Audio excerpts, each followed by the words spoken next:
श्री राम जय राम जय जय राम रघुपति राघव राजा राम श्री राम जय राम जय जय राम रघुपति राघव राजा राम श्री राम जय राम जय जय राम श्री राम जय राम जय जय राम श्री राम जय राम जय जय राम श्री राम जय राम जय जय राम रघुपति राघव राजा राम पतित पावन सीताराम रघुपति राघव राजा राम पतित पावन सीताराम रामाचा सेवक जय हनुमान श्री राम जय राम जय जय राम रामाचा सेवक जय हनुमान पतित जय जय राम श्री राम जय राम जय जय राम श्री राम जय राम जय जय राम श्री राम जय राम जय जय राम श्री राम जय राम जय जय राम कुंडलिक वरदाहरण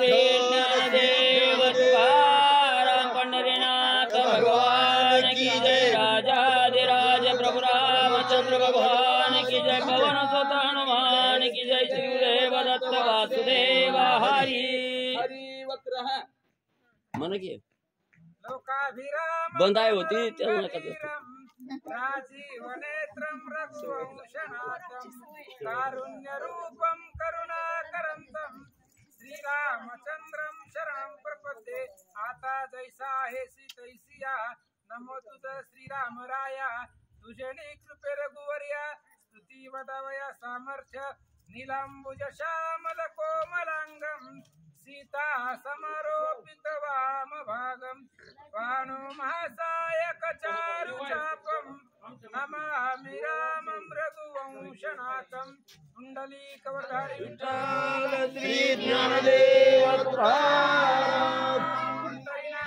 भगवान की जय प्रभु रामचंद्र भगवान की जय पवन सुत हनुमान महाराज की दत्त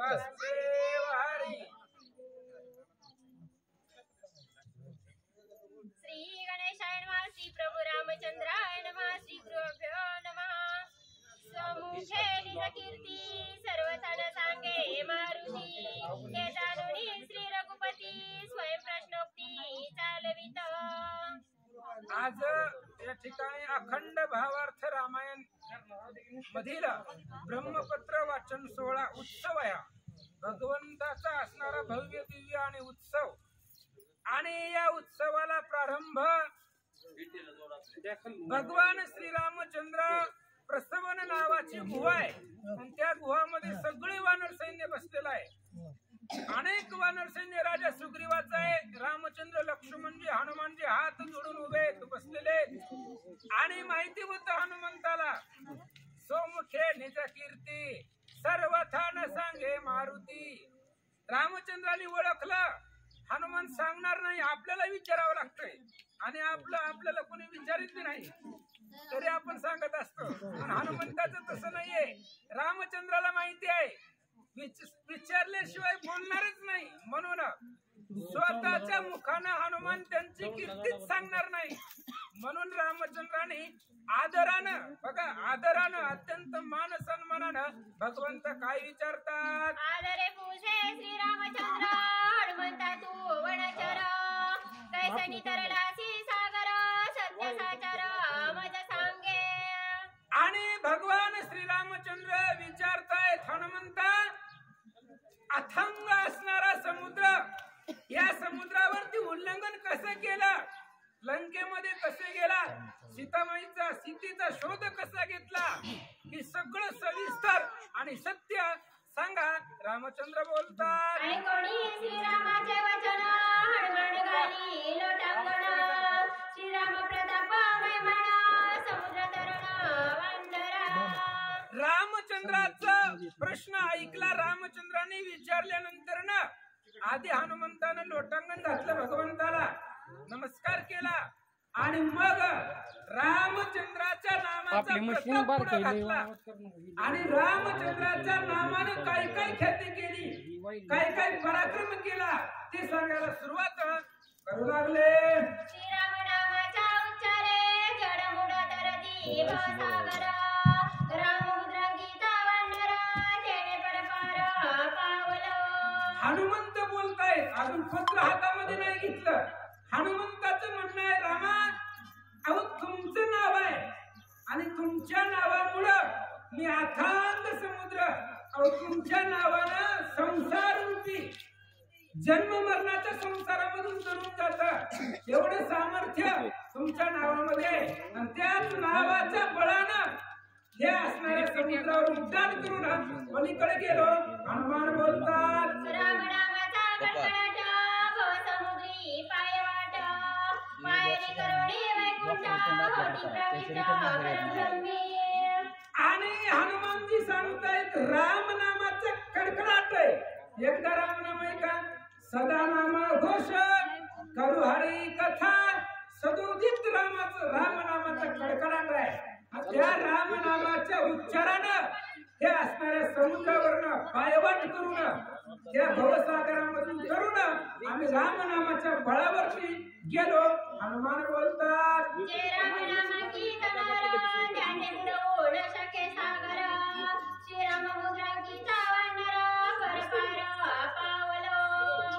आणि ज्याच्या मुखामध्ये रामाचं नाव आहे त्याला समुद्र बुडवल.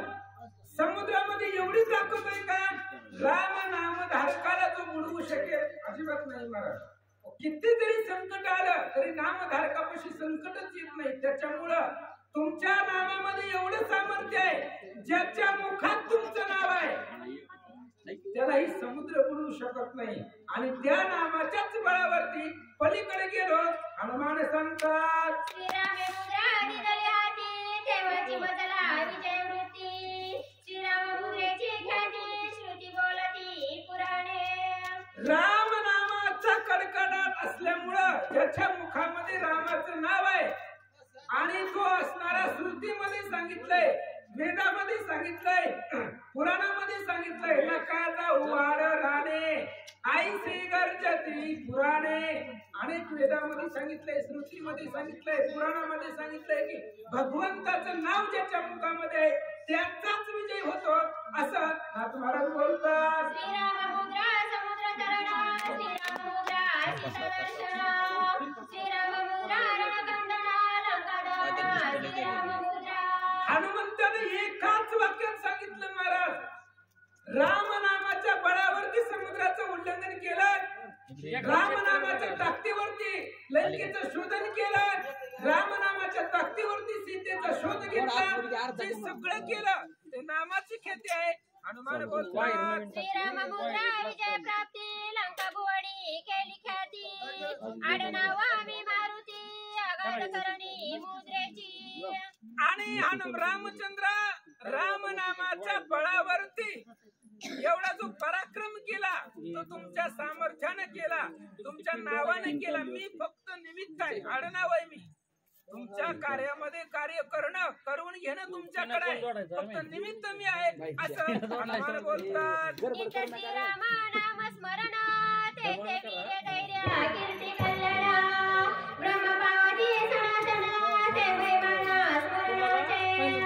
आणि ज्या ठिकाणी नित्य भगवंताचं नामस्मरण आहे बघा, जिथं रामाचं भजन आहे तिथंच विजय आहे. विजय दुसरीकडे जातच नाही. ज्याच्या मुखामध्ये रामाचं नाव आहे त्याच्याकडेच विजय आहे. जिथं रामाचं नाव आहे तिथं यश कीर्ती कल्याण. नामदेव महाराज फक्त कल्याण सांगतायत, नामामध्ये काय असावे कल्याण. पण नाथ महाराज काय सांगतात, यश कीर्ती कल्याण. त्यालाच यश आहे, त्यालाच विजय आहे, त्यालाच कीर्ती आहे, त्यालाच कल्याण आहे. तुम्हाला ज्याच्या मुखामध्ये रामाचं नाव आहे विजयी तिकडेच आहे असं नाथ महाराज बोलतात. तेथे नाही श्रीराम स्मरण कीर्ती अपयश कल्याण नित्य निंदत्वा पापी मोडा दपत.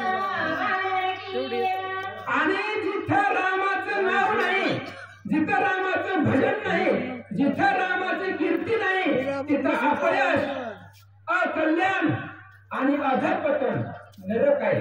म्हणून माऊली भर देत आहे, आणि विना जन्म नरकाची पैजाण जिथं रामाचं नाव नाही ती सगळं नरक आहे तिथं असं पतन आहे असं नाथ महाराज बोलतात.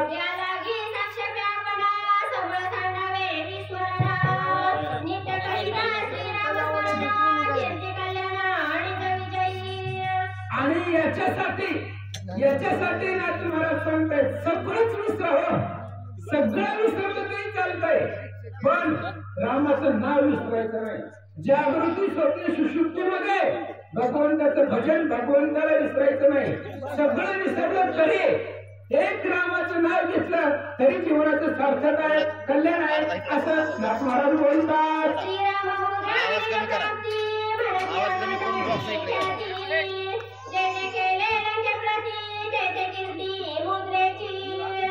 आणि रामचंद्राला हनुमानजी सांगतायत हनुमंता फक्त आम्ही नावाला पुढे आहे, आम्ही काहीच केलं नाहीये, आम्ही फक्त आडनाव आहे, निमित्त आहे. लोक म्हणतात हनुमंताने केलं पण हनुमंतालाच माहित आहे कुणी केलं रामनामाच्या आवडती. आम्हाला बळ दिलं ती रामनामानं दिलं, रामनामानं सामर्थ्य आलं, रामनामानं प्रताप आला आणि जेवढी मी कीर्ती केली जेवढी कीर्ती हनुमंताची आहे ती सगळी रामाच्या नामाची आहे असं हनुमान बोलतात.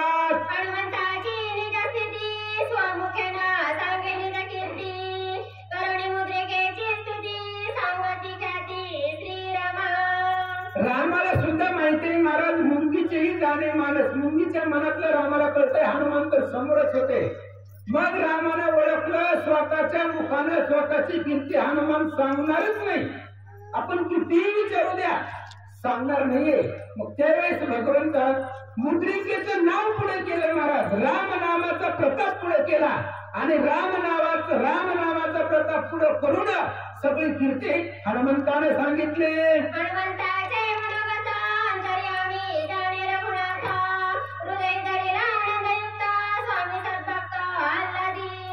हनुमंताच्या मनातलं काय होतं ती रामाला माहिती, तसं रामाला सगळ्याच्याच मनातलं कळतं. रामाला सेपरेट नाव आहे अंतरात्मा, तो सगळ्याच्या हृदयामध्ये राहतो, त्याला सगळं माहिती आहे, सगळं कळतं. पण हनुमंताच्या मनातलं रामानं ओळखलं, आनंद वाटला रामाला आणि थोडा अशा प्रकारचं गाढ आलिंगन भगवंतानं हनुमंताला दिलं.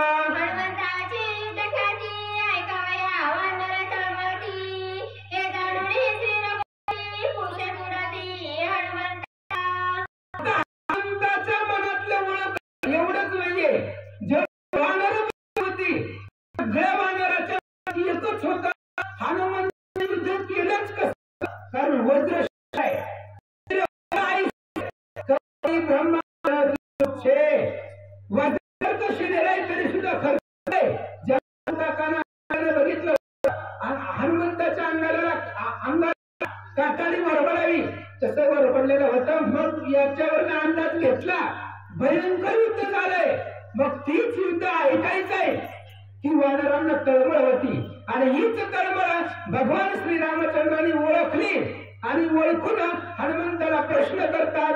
ऐका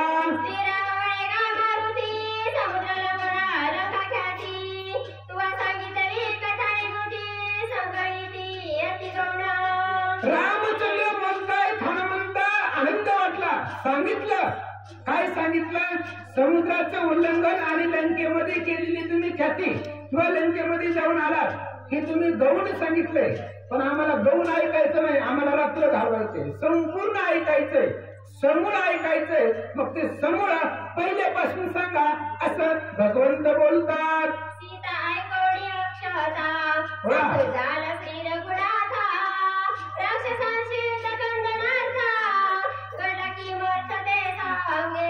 आणि रामचंद्राने विचारलं हनुमंता सीता अक्षत आहे, सीतेच्या शरीरावरती अंगावरती कुठल्याही प्रकारची क्षती नाही सांगितलं तू आता.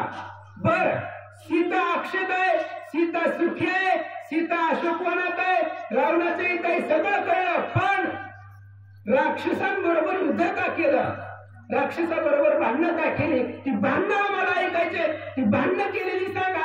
रामचंद्र बोलतात तुला सांगावी लंका ख्याती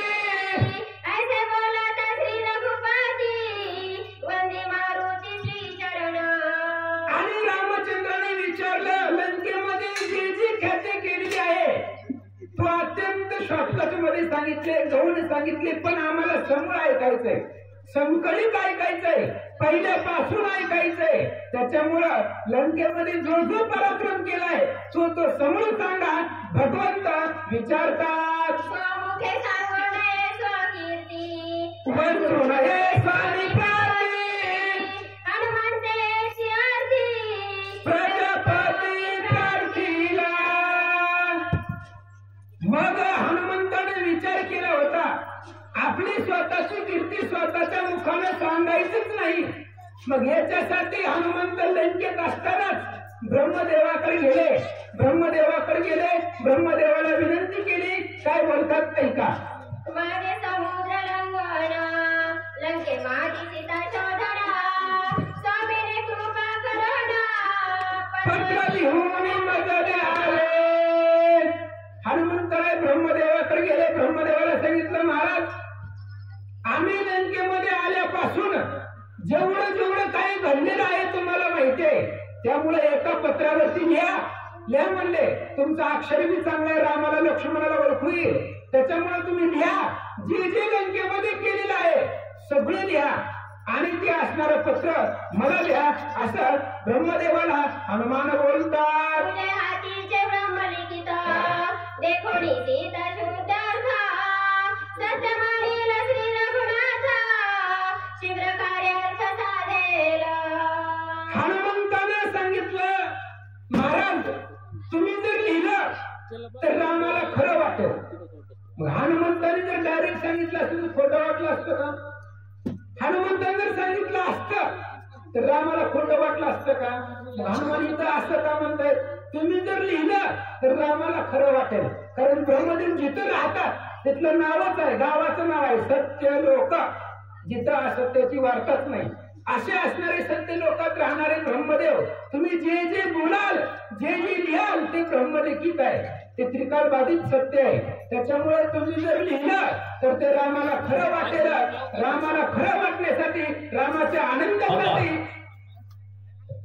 या ठिकाणी आपल्या एकनाथी भावार्थ रामायण 16 या कथेचा प्रारंभ करण्यासाठी बार्शी तालुक्याचे भाग्यविधाते माननीय दिलीपरावजी सोपल साहेब यांचे नातू आर्यन सोपल साहेब या ठिकाणी यांचं उद्घाटन झालेलं आहे, उपस्थिती दर्शवलेली आहे.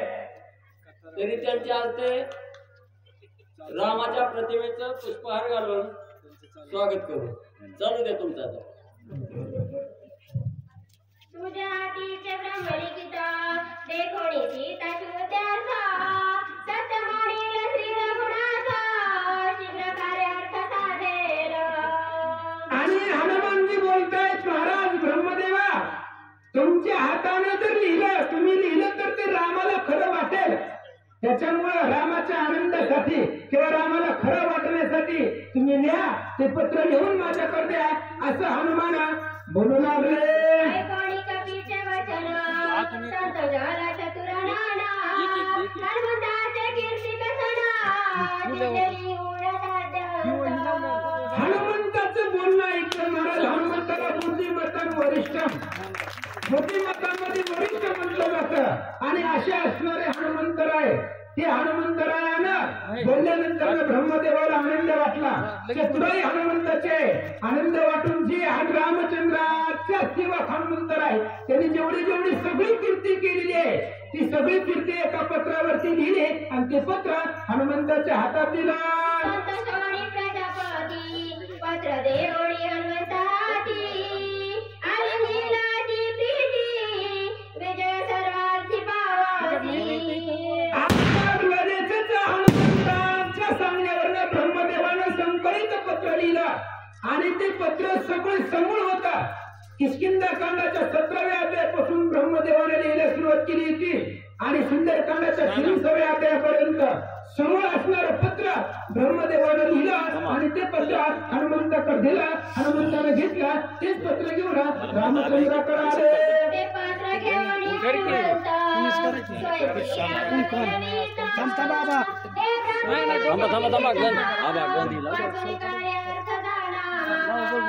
पत्र घेतलं रामाने विचारलं हनुमंता तू मध्ये उत्तर ही प्रश्न होता रामाचा आणि हा प्रश्न विचारल्यानंतर हनुमान बोललेच नाही बोलायचे कशाला ज्याला न बोलता कोणता तो राम आहे त्याच्या पुढे काय बोलायचं त्यामुळे ब्रह्मदेवाने लिहिलेले जे पत्र होतं ते पत्र रामचंद्राच्या हातात दिलं रामाने लक्ष्मणाकडे दिलं ऐका पत्र घेऊन तिरुपती वंदनी आधी भेटी प्रती दिले लक्ष्मणाच्या हाती वाचावया श्रीरामे आणि रामचंद्राने हनुमंताकडून ते पत्र घेतलं पत्र ब्रह्मदेवाने लिहिलेलं आहे त्यामुळे नमस्कार केला त्या पत्राला आणि ते पत्र घेतलं लक्ष्मणाच्या हातामध्ये दिलं आणि लक्ष्मणाला सांगितलं महाराज आता करा सुरुवात करा पत्र लिहिता प्रजापती रघुपती वाचिता सौमित्र शेषमूर्ती पत्र प्रयुक्ती आधारा आता इथून पत्राला सुरुवात झालेली आहे ब्रह्मपत्र जे लक्ष्मणजी वाचताय त्या वाचनाला सुरुवात झाली बघा ब्रह्मपत्र लिहिणारा ब्रह्मदेव आहे ब्रह्मपत्र वाचणारा लक्ष्मणजी आहे आणि ऐकणारा श्रोता भगवान श्रीरामचंद्र आहे ब्रह्मांडाचा नायक ऐकणारा आहे ज्याने ब्रह्मसृष्टी निर्माण केली तो असणारा ब्रह्मदेव त्याने पत्र लिहिलेलं आहे आणि शेष अवतार असणारे लक्ष्मणजी ते पत्र वाचतायत आता त्या पत्राचा अर्थ काय आहे काय ब्रह्मदेवाने लिहिलेलं आहे ते वाचायला सुरुवात लक्ष्मणजी करतात ऐकावया हनुमंताची ख्याती सुग्रीवादी ज्योतपाती साधारे बैसला वानर पंक्ती अनुकीर्तीच्या आणि हनुमंताची कीर्ती ऐकायचंय महाराज हनुमंताची कीर्ती ऐकण्यासाठी सगळे सावध बसले होते महाराज अत्यंत आदराने काय आता ओळी निघते काय लक्ष्मणाच्या तोंडाकडे बघत बसली वानर काय लक्ष्मणजी वाचतील काय आमच्या हनुमंतरायाचा प्रताप आहे काय काय हनुमंताने कीर्ती केली ते सगळं ऐकण्यासाठी वानर पंक्तीच्या पंक्ती म्हणजे ओळीनं सादर बसले ऐका ओम नमो श्रीरामचंद्रा चराचरातीत पारा त्रिगुणातीत चित मात्रा परस्पर परब्रह्म आणि वाचायला सुरुवात केली पहिलाच ब्रह्मदेवाची हेडलाईटिंग जे काही नाव आहे ते नाव असं होतं ओम नमो श्रीरामचंद्रा जगाचा कार्यकर्ता असणारा राम आहे आणि त्या असणाऱ्या रामचंद्राला नमस्कार आहे कारण त्याच्यापासून सृष्टी आहे जो क्षराक्षराचा पलीकडचा आहे ज्याचा कधीच त्या ठिकाणी अंत नाश होत नाही असा असणारा जर कधीच संपत नाही असा असणारा तो भगवान श्रीरामचंद्र जिथं मृत्यूपणा नाही असा स्वयं जो ब्रह्म आहे त्या ब्रह्माला आधी नमस्कार जेथे नाही मी सुपणा ब्रह्मीनाटवे ब्रह्मस्फुरणा तो तुझी राम सगुणा पूर्णत्व पूर्ण परब्रह्म आणि ब्रह्मदेव लिहितायत ब्रह्मदेव रामाची स्तुती करतायत रामा आम्ही ज्या पदावरती आहे ते पद तुमच्यामुळे आहे आम्ही फक्त पदावरती बसतो पण पद देणारे तुम्ही आहे तुम्ही गादीवरती बसवलं म्हणून तुम्ही सत्ता दिली म्हणून आम्ही चालवतोय तुझ्यामुळं ब्रह्मदेवाला ब्रह्मत्वाला किंमत आहे तुझ्यामुळं हे असणाऱ्या ब्रह्मत्वाला किंमत आहे नावाला किंमत आहे पदाला किंमत आहे असा असणारा जी तर दुझीपणा नाही असा पूर्ण अवतार असणारे तुम्ही भगवंत आहात ब्रह्मदेव बोलतात ब्रह्मया तुझे ब्रह्मत्व धर्म तुझे धर्मत्व कर्म तुझे कर्मत्व तू स्वयमेव चिन्मात्र आणि रामचंद्र तुम्ही स्वतंत्र आहात तुम्ही परब्रह्म आहात पूर्ण अवतार आहे आम्ही ज्या पदावरती आहे आज आम्हाला ब्रह्मदेवाची जी पदवी आहे ती तुमच्यामुळे आहे तुम्ही जर पदावर खाली ढकललं तर कोण ओळखत मग ओळीन त्याचे ब्रह्मपद ब्रह्मपद घालवण्याची ताकद देण्याची ताकद तुमच्याकडे आहे तुमच्यामुळे धर्माला धर्मत्व आहे धर्म रक्षावय अवतार घेसी ही धर्माची संरक्षणाची तुम्ही करतात तुमच्यामुळे धर्माला किंमत आहे तुमच्यामुळे हे असणाऱ्या ब्रह्मत्वाच्या पदाला किंमत आहे स्वयंमेव पूर्ण ब्रह्म असणारे तुम्ही आहेत असा ब्रह्मदेव लिहितात तुझ निर्विकार श्रुती वरती भासते विश्वमूर्ती विश्व तुम्हारी तऱ्हेची तेव्हा ते श्रीपती तुझी माया. आणि ब्रह्मदेवानं बोलायला सुरुवात केली, रामा आता तुमचं स्वरूपाचं वर्णन करायला आम्ही काय करणार आहे? अहो जे श्रुतीला जमलं नाही, जे पुराणाला जमलं नाही, जे वेदाला जमलं नाही, हजारो मुखाचा शेष भागून गेला असा असणारा तू चिन्हमात्र आहे, पूर्ण अवतार आहे, ज्याचं स्वरूप कुणाला जमलं नाही ते आम्ही आमच्या मुखाने किती वर्णन करणार? ब्रह्मदेव बोलतात, तू साकार न निराकार तू विश्वनाथ विश्वंभर तुझ्या स्वरूपाचा निर्धार न कळे साचार श्रुतीशास्त्र. तुमचं आघात स्वरूप आहे रामा भगवंता. तुमचे कोणी तुम्हाला साकार म्हणतं, कोणी निराकार म्हणतं, कोणी सगुण म्हणतं, कोणी निर्गुण म्हणतो, ज्याचा त्याचा प्रश्न आहे. रामाला कसं बघायचं कसं बोलवायचं ज्याचा त्याचा वैयक्तिक प्रश्न आहे. पण तुम्ही कसे आहात कुणालाच कळलेलं नाहीये, तुझा आनंद लागत नाही. तुम्ही जे स्वरूप आहे तुमचं ते अत्यद्भुत स्वरूप आहे, त्या स्वरूपाचा अंत लागत नाही असं बोलू लागले. श्रुती बनवती रेती रेती शास्त्रे तोटावली चेती चारी वाचा मौनवादी तो तू रघुपती परमात्मा. तुमचा जो काही स्वरूप वर्णन आहे त्याचा विचार आधी श्रुतींनी केला होता, त्यांनाही जमलं नाही. माहित नाही म्हणजे राम कसा आहे त्याच्या स्वरूपाचं वर्णन आम्हाला करता येत नाही. श्रुती बाजूला झाल्या, पुन्हा 18 पुराण आहेत, पुराणांनी बाजू मांडली रामाची, पुराण सुद्धा जमून गेली, पुराणाला जमलं नाहीये. पुन्हा अजून वेद निघाले, वेदाने सुद्धा रामाचं स्वरूपाचं वर्णन करण्याचा प्रयत्न केला, वेदालाही जमलं नाही. म्हणून चहुवेदी जाणं शाही शास्त्री कारण कुणालाच जमलं नाहीये असा तू परेच्या पलीकडचा परमात्मा आहे. ब्रह्मदेव बोलतात, आता जैसा आहे तैसिया नम तुझ श्रीरामराया तुझे कृपे श्री रघुवर्या स्तुती वदावया सामर्थ्य. नाथ महाराजांनी एकाच वाक्यात सांगितलं, जैसा आहे तैसिया. तुझ्या स्वरूपाचा अंत लागतच नाही. म्हणून जसा आहे तसा कसा का असना जसा आहे तसा नमो तुझ श्रीरामराया.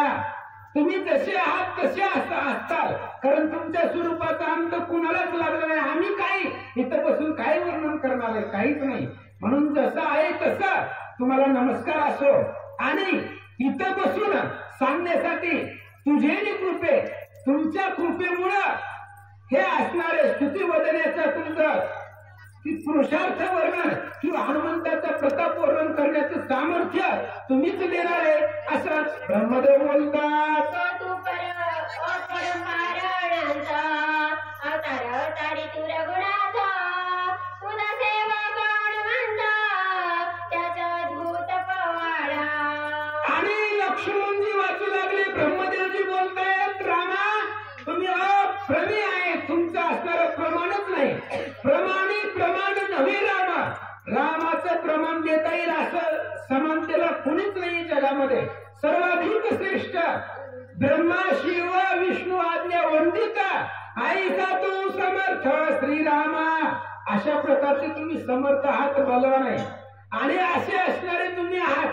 मग तुमचा असणारा दास, तुमचा सेवक, तुमचा असणारा हनुमंतराय, त्या हनुमंताचा प्रताप, त्याचा पवाडा ऐका.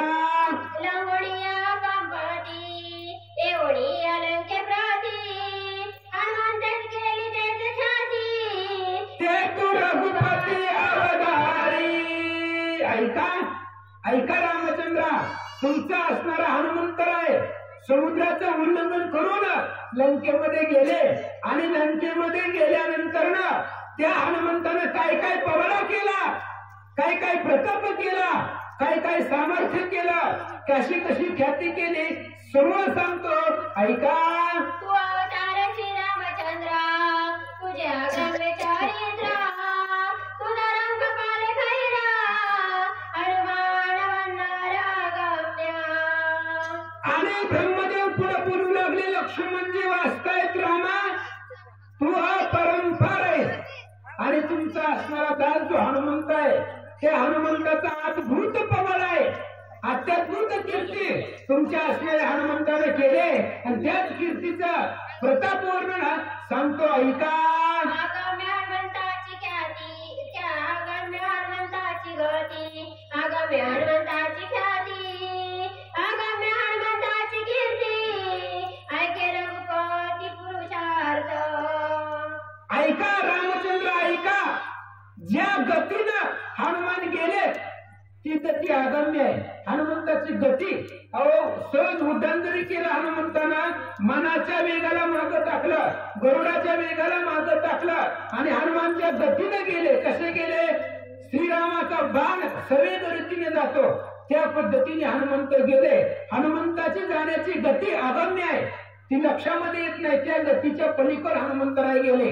हनुमंताची ख्याती जो प्रताप लंकेमध्ये केलेला आहे त्या प्रतापाचं वर्णन करावं. प्रतापाच्या पलीकडचं, वर्णनाच्या पलीकडचं प्रताप तुमच्या हनुमंताचा आहे, तुमच्या असणाऱ्या सेवकाचा, दासाचा अद्भुत पवार आहे. ऐका ऐका, ब्रह्मदेव बोलतात. समुद्र लंगोटी हनुमान बळी, महेंद्रगिरीचे पिलताळी, सर्पदल पले पाताळी, तोंडे ते काळी वासी. आणि लक्ष्मणजी वाचू लागले, सगळे ऐकू लागले महाराज. अनेक वानर होते आणि हनुमंताचा प्रताप आहे आणि रामाला तेच आवडतं महाराज. ज्ञानेश्वर महाराजांनी पुरावा दिला, तेही प्राणा पुरवते, आवडते मज निरुते, जे भक्त चरित्राचे प्रशंसिती. माझ्या भक्ताच्या चरित्राचं जे वर्णन करतात तेच मला आवडतात, मला दुसरं काय पाहिजे. आणि असा त्या ठिकाणी ब्रह्मदेवजी सांगताय, ऐका रामा, हनुमान समुद्रावरून उल्लंघन करून लंकेमध्ये आले आणि ज्यावेळेस महेंद्र पर्वतावरती हनुमान चढले उड्डाण करण्यासाठी, त्यावेळेस हनुमंताचं वजन एवढं होतं, तो पर्वत दबला गेला. दबला म्हणजे एवढं दबला, पाताळात घातला हनुमंतानं. उभारलेल्याचं वजन पाताळामध्ये गेल्यानंतर पाताळामध्ये पन्नगळ साप आहे आणि त्या सापावरती वजन पडलं. वजन पडल्यानंतर साप दबले गेले, सापाच्या तोंडामधून विष बाहेर पडलं. तेवढा प्रताप हनुमंताला महेंद्र पर्वतापाशी गेला. अंगवाताचे निझाडे, समुद्री कसले पर्वत खाडे, शिखरे उडाली पै पुढे, जेली घुंगरडे आकाशी. आणि हनुमंतानं महेंद्र पर्वतावरती उभं राहिले आणि वेगानं उड्डाण करावं म्हणून हनुमंतानं उड्डाण केलं समुद्रावरून. हनुमंताच्या अंगापासून निर्माण झालेलं वारं आणि त्या वाऱ्यानं पर्वताचे कडे पाण्यामध्ये ढासळले. पर्वताची कड, शिखर, आकाशामध्ये पक्षी आकाशामध्ये उडाले, त्या पद्धतीने पर्वताचे शिखर उडाले. एवढा वारा हनुमंताच्या अंगाचा निर्माण झाला.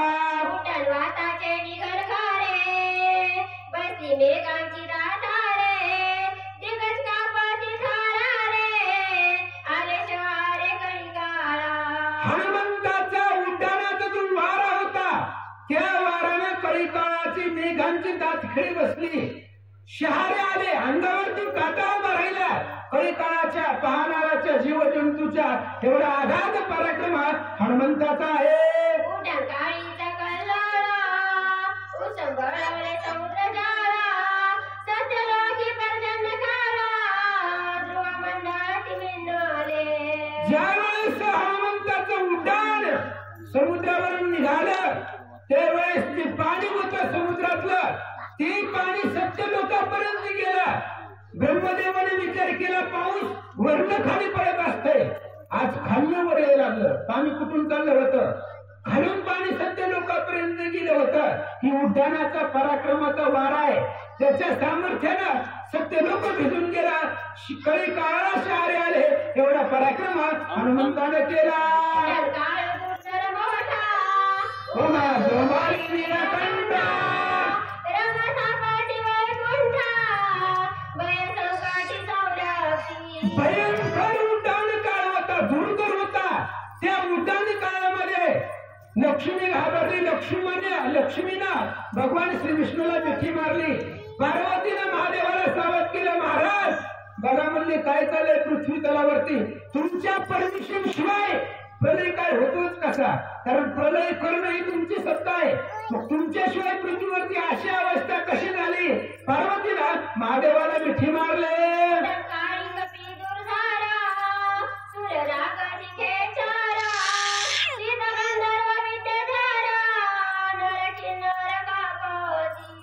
उड्डाण काळे हनुमंतानं उड्डाण केलेला जो प्रसंग आहे त्यावेळेस काळी काय घाबरले. देव लोक देव दानव गण गंधर्व किन्नर सूर असुर सगळेच जे जे पाहतील त्यांच्या मनाची अंधकरणाची गजक बसेला एवढा प्रताप हनुमंतरायाचा आहे. तैसा श्रीरामाचा वाडा तैसेच वेग उड्डाणा कपी झाले पैस्फुरणा दुलर कोणावरी.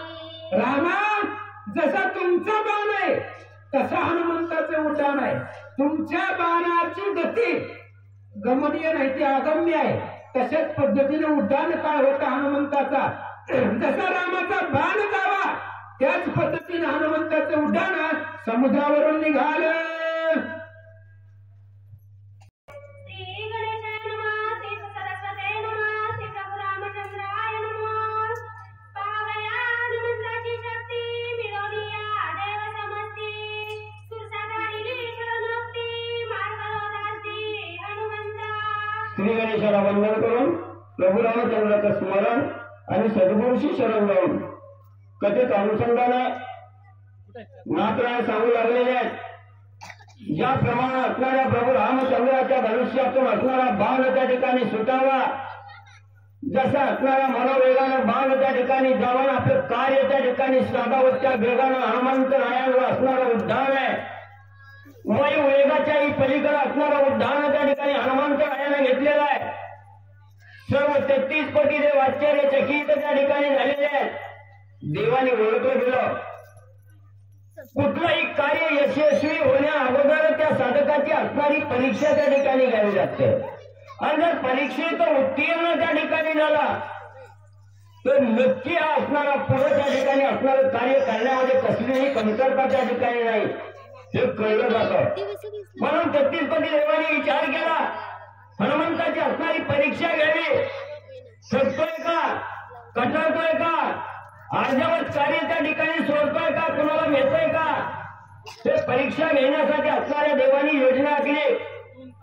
जी धनुधर्माची असणारी माता आहे, कश्यप ऋषीची असणारी पत्नी आहे त्या ठिकाणी, तिला सांगितलं बाई हनुमंताचं उड्डाण लंकेच्या दिशेनं जाऊ लागलेलं आहे. त्या हनुमंताला असणारं विघ्न त्या ठिकाणी आणायचं, मी असणाऱ्या हनुमंताची परीक्षा त्या ठिकाणी घ्यायची आहे. म्हणून धनुधर्मांची असणारी माता कश्यप ऋषीची पत्नी असणारी सुरसा आणि हिला त्या ठिकाणी देवाने हनुमंताची परीक्षा घेण्यासाठी पाठवलं.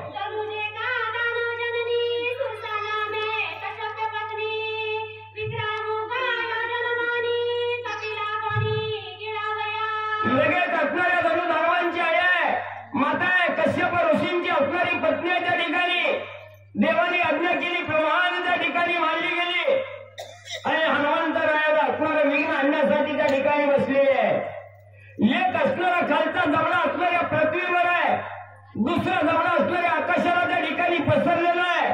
हनुमंताला घेण्याच्या उद्देशाने असणारी सुरसा आ वाचून बसलेली आहे.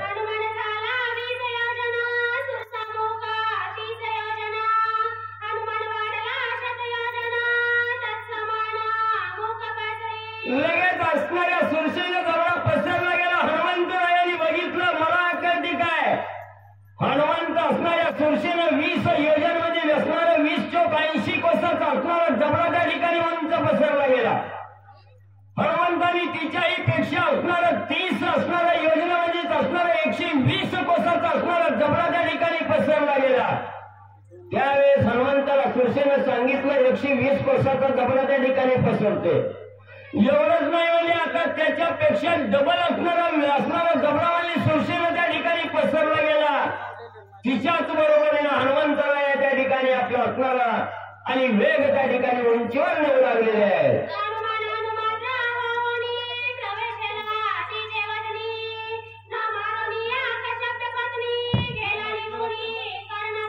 मग ज्या वेळेस असणारा हनुमंताचा असणारा घात करायचा म्हणून सुरसेनं 120 कोसाचा जबडा त्या ठिकाणी पसरला. हनुमंतरायाने विचार केला एवढा भला मोठा जबडा म्हणजे मला लागत नाही त्या ठिकाणी. असणारा अतिशय लहानात लहान रूप मुंगी एवढं रूप हनुमंतरायांनी धरलेलं असणाऱ्या जबड्यात उड्डाण त्या ठिकाणी मारलं आणि लगेच असणाऱ्या त्या ठिकाणी हनुमंतरायाने असणाऱ्या मुखातून गेले असणाऱ्या कानातून बाहेर त्या ठिकाणी आले. ती कश्यपाची असणारी पत्नी आहे, सुरसा धर्मांची माता आहे. मग तिचा असणारा घात त्या ठिकाणी करू नये, स्त्रीचा घात त्या ठिकाणी करू नये हनुमंतांनी जाणलं गेला आणि तिचा घात न करता हनुमंतराया उड्डाण घेऊन निघाले.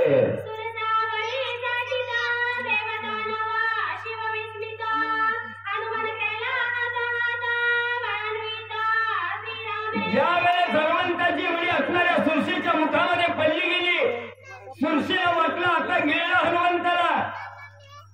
असणाऱ्या त्या ठिकाणी पाणी घेतलं, चूल भरून बघू लागली कुठं लागतंय का. असणाऱ्या जबड्यामध्ये असणारी जीभ त्या ठिकाणी फिरवू लागली, कुठे दातात अडकलंय का, दाढत अडकलंय का, चव कशी आहे. पण काय असणाऱ्या हनुमंताचा थांगपता त्या सुरशेला त्या ठिकाणी लागला नाही. सुरशेचा ब्रह्म त्या ठिकाणी असणारा त्या ठिकाणी भ्रमात सुरसा गेले. हनुमंतराया कवाच निघून त्या ठिकाणी गेले.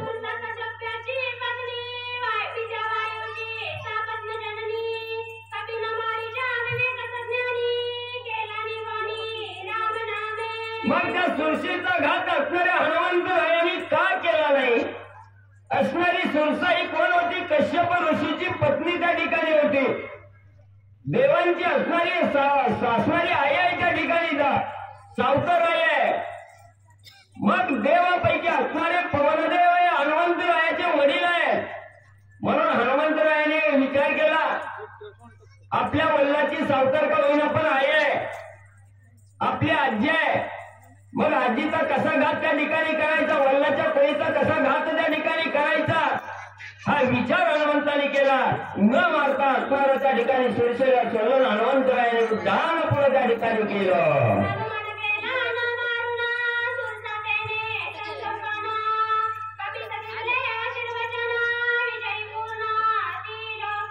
मग सुरसेला सगळं असणाऱ्या अंतःकरणाच्या ठिकाणी पोटात बघितलं, कुठं अडकलंय का, घशात बघितलं, दातात बघितलं, सगळीकडे जीभ फिरवली गेली. खारट नाही, तुरट नाही, आंबट नाही, तिखट नाही. कुठे गेला असणाऱ्या सुरसेला विचार केला. सुरसेनं विचार केला, हनुमंतराया कवाच निघून आपल्याला फसवून गेला.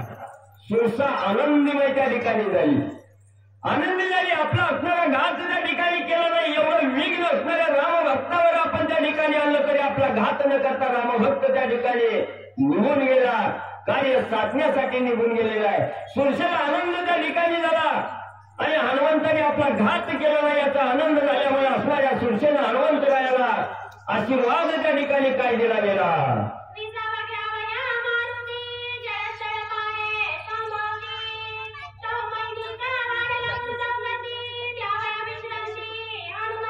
मग ज्या वेळेस असणाऱ्या लंकेच्या ठिकाणी जायचंय, 400 कोस असणाऱ्या रुंदीचा समुद्र आहे. हनुमंतरायाचं समुद्रावरून उल्लंघन त्या ठिकाणी होत आहे. ओलांडून जाऊ लागलेला त्यावेळेस हनुमंतरायाने कुठंतरी विसावा घ्यावा आणि या विसाव्याच्या हेतून जे असणारे साधक आहेत त्या साधकाला असणारा मान सन्मान द्यावा, त्यांचा आदरातिथ्य त्या ठिकाणी करावा हा विचार हनुमंतराया करत होते. विसावा घेण्याचं ठिकाण त्या ठिकाणी पाहत होते. त्यावेळी जो असणारा मैनाकिनी नावाचा पर्वत आहे, तो असणारा पर्वत म्हणजे हनुमंतरायाला विसावा देण्यासाठी समुद्रामध्ये आणि उंच उंच त्या ठिकाणी वाढू लागलेला आहे.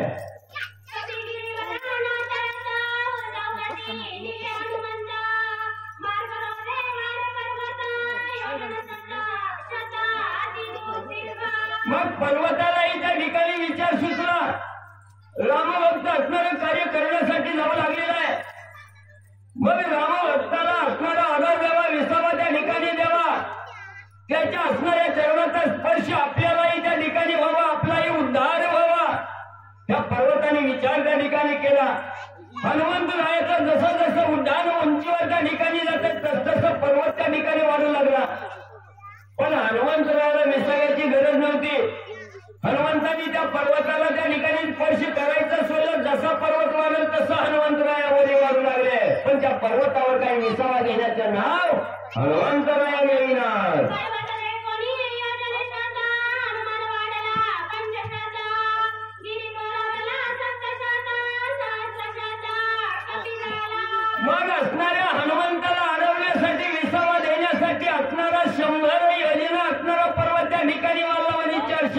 लागला. हनुमंतराया त्याच्या पुढे असणारे 2000 कोस त्या ठिकाणी उंचीवर गेले. पुन्हा हनुमंत असणाऱ्या त्या पर्वताला म्हणजे आपली उंची त्या ठिकाणी 1.5 वाढवली. हनुमंताने 3 त्या ठिकाणी वाढवली. काही केले हनुमंत त्या असणाऱ्या पर्वताला स्पर्श त्या ठिकाणी करणार आले. अशी अवस्था ग्रंथकर्ते वर्णन करून सांगू लागले.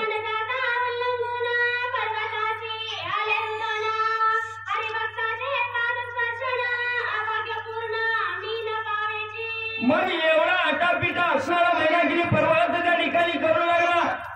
पण त्या पर्वताला स्पर्श करण्याचा विचारही हनुमंतराया त्या ठिकाणी करत नाहीत.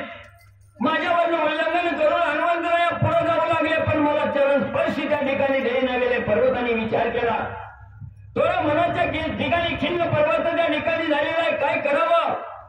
रामभक्ताचं चरण स्पर्श मला त्या ठिकाणी व्हावं. माझा उद्धार त्या ठिकाणी व्हावं. भक्ताची भेट त्या ठिकाणी व्हावी असा विचार केला. पण आपला असणारं नशीब कम नशीब आहे, दुर्दैव आहे. असणारं पुण्य लिखित थोडं कर्म कमी आहे. म्हणून रामभक्ताची सद्भक्ताची भेट त्या ठिकाणी होत नाही. म्हणून असणारा मैनाकिनी पर्वत त्या ठिकाणी आणि दुःख करू लागलेला आहे.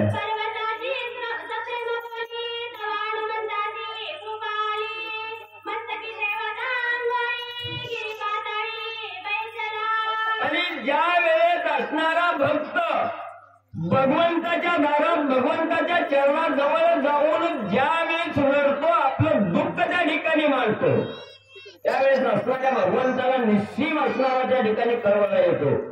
त्या भक्ताविषयी कृपा त्या ठिकाणी उपजली जाते. आणि असणारा मैनाकिनी पर्वत जो असणारा दुःखी त्या ठिकाणी झालेला आहे, हे रामभक्त असणाऱ्या हनुमंतरायाला त्या ठिकाणी कळलं गेलं. आपल्या भेटीची आस धरून पर्वत त्या ठिकाणी बसलेला आहे. त्याची इच्छा त्या ठिकाणी पूर्ण करावी म्हणून हनुमंतरायाने थोडा त्या असणाऱ्या पर्वताला स्पर्श करण्याचा विचार त्या ठिकाणी केला. हनुमंतराया काय करू लागले?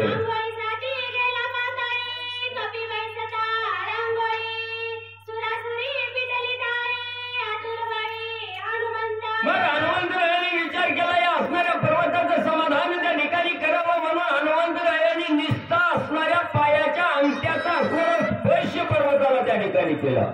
हनुमंताच्या पायाचा असणाऱ्या अंगठ्याचा स्पर्श झाल्याबरोबर असणारा पर्वत पाताळात त्या ठिकाणी जायला गेला. म्हणून ग्रंथकर्ते एकनाथ महाराज त्या ठिकाणी सांगतायत, निस्ता हनुमंताच्या असणाऱ्या पायाच्या अंगठ्याचा स्पर्श झाल्याबरोबर पर्वत पाताळात गेला. जर हनुमंतराया त्या ठिकाणी स्थिरावले असते, विसावले असते, तर त्या पर्वताचं काय त्या ठिकाणी झालं असतं? एवढी अगाध लीला असणाऱ्या हनुमंतरायाने केली.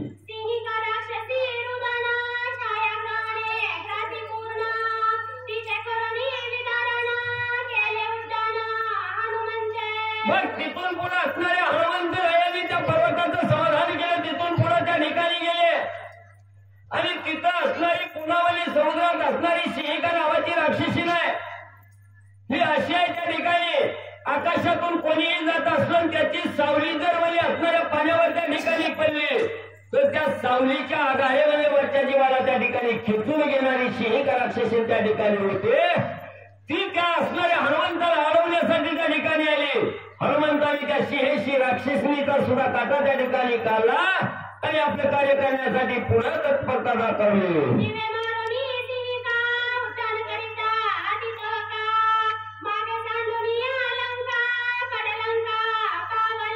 हनुमंतरायाने सिंहिकेचा घात त्या ठिकाणी केला. सिंहिकेचं मर्दाने केलं. असणाऱ्या वेगात असणाऱ्या आयुष्यामध्ये उड्डाण त्या ठिकाणी केलं. हनुमंतरायाला कुठं जायचं होतं? माता माऊलीचा सीतेचा शोध घेण्यासाठी लंकेच्या ठिकाणी जायचं. पण सगळ्या आयुष्यामध्ये उड्डाण त्या ठिकाणी केलं गेलं आणि ते उड्डाण म्हणजे लंका सुटली गेली. लंकेच्या ही पुढे असणारी पडलंका आहे, त्या पडलंकेत हनुमंतरायाचं उड्डाण म्हणजे गेलं.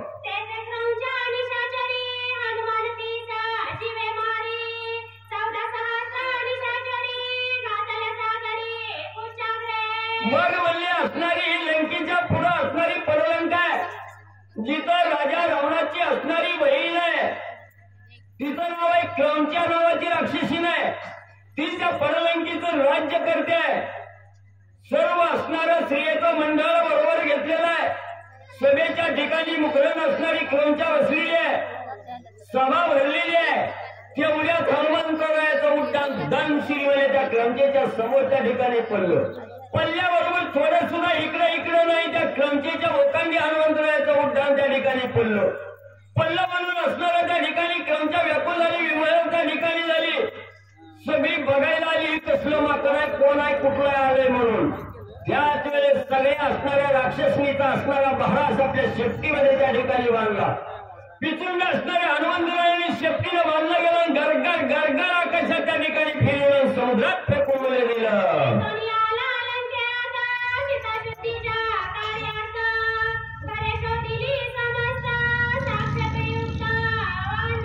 मग गीतामध्ये असणाऱ्या क्रंतीच्या राज्यातील सर्व राक्षस त्या ठिकाणी मारली, स्त्रिया मारली. एक म्हातारी भक्तवली त्या ठिकाणी ठेवली होती. त्या म्हातारीला असणाऱ्या हनुमंतांनी मुलीला सांगितलं, आजीबाई सगळ्याचा काटा काढलाय पण तुम्हाला ठेवलंय म्हणे त्या ठिकाणी. कशासाठी ठेवलंय? मी नेमकं पुण्या गावात आलोय म्हणजे कतले प्लॉटला रामायण चालूय असणारं म्हणजे त्या ठिकाणी ब्रह्मपत्र आहे. मग ही कतले प्लॉट कुठे? मला माझ्या असणाऱ्या माता माऊलीचा शोध त्या ठिकाणी घ्यायचा, लंकेच्या ठिकाणी आहे. म्हणून म्हणले मी इथं आलोय, पण मला ही गावच म्हणजे वळखीचं त्या ठिकाणी वाटत नाही. म्हणून म्हणले लंका कुठे? त्या असणाऱ्या म्हातारीनं सांगितलं, बाबा मागं बघ म्हणजे फिरून. त्यावेळेस हनुमंतरायांनी नजर महागारी त्या ठिकाणी फिरवली. असणाऱ्या त्या ठिकाणी दैदिप्यमान असणाऱ्या सुवर्णाची शिखर असणारी त्या ठिकाणी लंका पाहिली गेली. आणि तिथून लगेच असणारं तत्परता हनुमंतरायाने दाखवली, उड्डाण केलं. लंकेच्या ठिकाणी असणाऱ्या हनुमंताची स्वारी आली.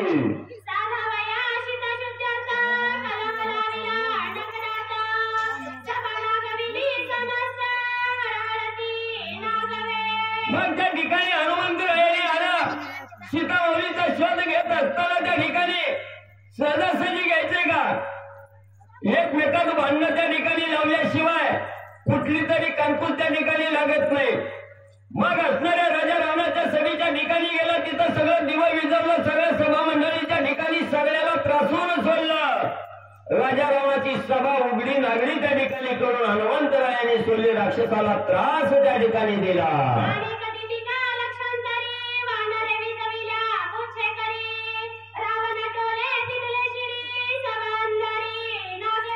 राजा रावणाच्या सभेच्या ठिकाणी 1 लाख असणारा दिवा त्या ठिकाणी लावलेला होता. त्या दिव्याच्या उजेडात राजा रावण सभा त्या ठिकाणी घेत होता. हनुमंतरायाने उड्डाण केलं. राजा रावणाच्या सभेच्या ठिकाणी सगळे 1 लाख दिवे त्या ठिकाणी विजवले गेले. अंधार काळा कुठ त्या ठिकाणी केला. सगळ्याचा असणारा काटा त्या ठिकाणी काढू लागले. त्रासून सोडला. शेवटी राजा रावणाकडे हनुमंतराया त्या ठिकाणी गेले. राजा रावणाला सुद्धा त्रासून सोडलं.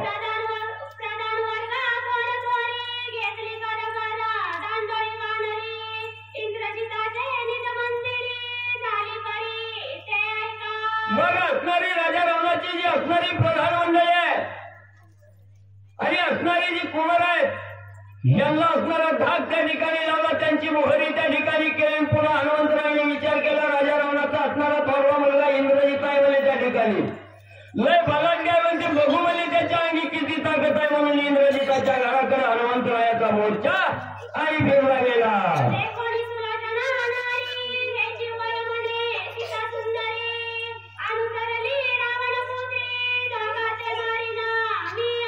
मग हनुमंतराया असणाऱ्या इंद्रजिताच्या मालाकडे गेले. त्याच वेळेस असणारा इंद्रजित आणि असणारी त्याची बायको असणारी त्या ठिकाणी सुलोचना आहे. ही दोघं जण म्हणजे असणाऱ्या मंचकावर एकांत त्या ठिकाणी बसलेली होती. हितगुज त्या ठिकाणी करत होती. हनुमंतराया सीतामाऊलीची शुद्धी करण्यासाठी इंद्रजिताच्या असणाऱ्या महालात गेलेले आहेत. त्याच वेळेस हे असणारं दृश्य त्या ठिकाणी पाहिलं आणि त्या असणाऱ्या इंद्रजिताच्या असणाऱ्या पत्नीकडे सुलोचनेकडे लक्ष हनुमंतरायाचं गेलं. हनुमंतरायाच्या दृष्टीला सीतामाऊली भासल्या गेल्या. ही असणाऱ्या माझ्या रामाची असणारी स्वामीची पत्नी कांता असणारी सीता आहे. ही या असणाऱ्या राक्षसाला इंद्रजिताला त्या ठिकाणी अनुसरली गेली. याचा राग हनुमंताला. हनुमंतराया काय करू लागले?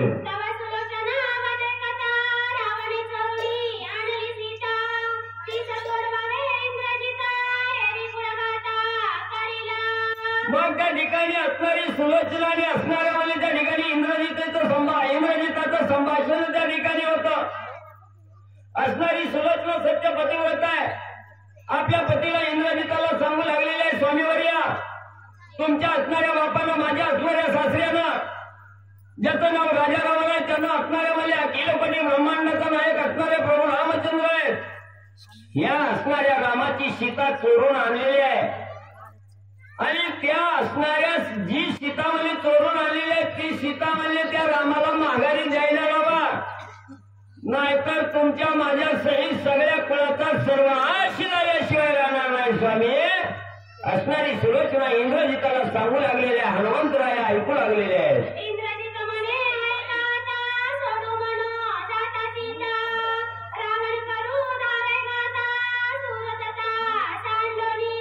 मग त्या रामाची आणलेली सीता रामाला परत द्या असं तुम्ही असणाऱ्या बापाकडे जावा, राजा रावणाकडे जावा आणि सांगा.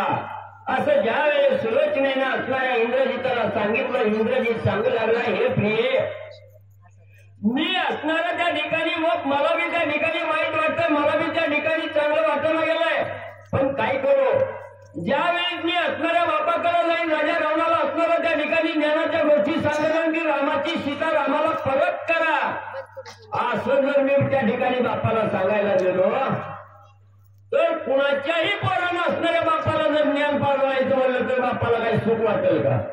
बापाला राग येईल. पोरग माझ्या पुढे त्या ठिकाणी चाललंय, मला ज्ञान सांगायला लागले, नाही काय ना काटा काढावा म्हणून म्हणले ती राजारावर माझा काटा काढायला म्हणले त्या ठिकाणी जावं. मग आता काय करावं? इंद्रजित आणि सुलोचनेचा असणारा संवाद हनुमंतराय ऐकू लागलेले आहेत.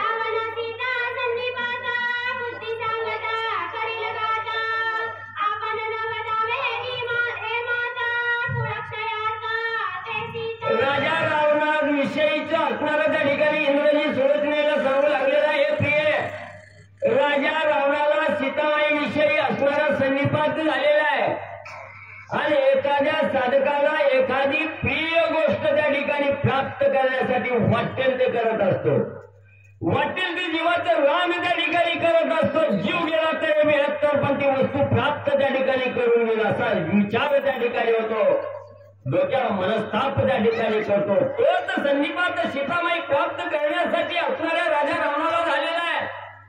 तो काही माझं असणारं हिताचं वचन ऐकणार नाही आणि त्या संनिपाताच्या नादात माझा कथा त्या ठिकाणी करील म्हणून राजा रावणाला उद्देश करणं हे आपल्याला योग्य त्या ठिकाणी होणार नाही.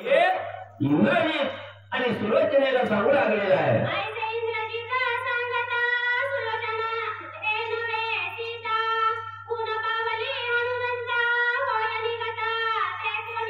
मग हनुमंतरायांनी मुख्यार्थ जाणला गेला. ही असणारा इंद्रजित राजा रावणाचा मुलगा आहे, त्याला उपदेश करणारी असणारी श्री म्हणजे असणारी सीता नाही.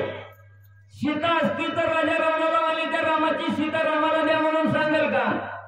नक्की म्हणजे ही पती आणि पत्नी आहेत त्या ठिकाणी. इंद्रजित आणि सुलोचना असणाऱ्या आपल्या वडील असणाऱ्या पतीला त्या ठिकाणी सांगू लागलेले आहे. नक्की म्हणजे इथं आपला संशय त्या ठिकाणी पेटला गेला. ही आपल्या स्वामीची कांता नाही हा विचार त्या ठिकाणी केला. पुढे हनुमंतराया काय करू लागले?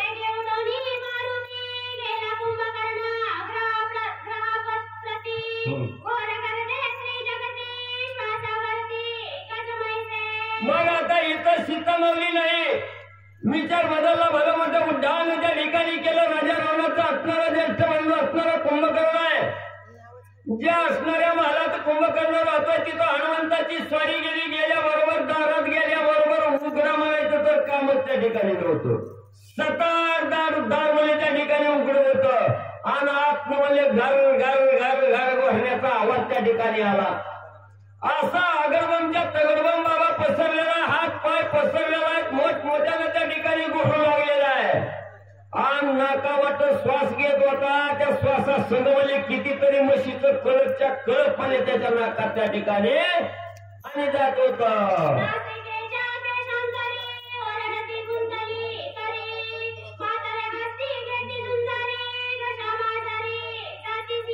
ज्या वेळेस असणारा कुंभकर्ण अखंड झोपेत त्या ठिकाणी असतोय, झोपेत असताना श्वास असणारा कुंभकर्ण घेत होता. त्यावेळेस निस्ते मशीन आहे म्हणजे हजारो हत्तीचे कळपच्या कळप म्हणजे नाकात त्या कुंभकर्णाच्या शिरत होते. शिरल्याबरोबर असणारी कळप म्हणजे नाकातल्या केसाला त्या ठिकाणी अडकायचे आणि धरात ढाळावले तिथंच दडका घेत बसायचे. अशा असणाऱ्या कुंभकर्णाची अवस्था हनुमंतरायाने पाहिली.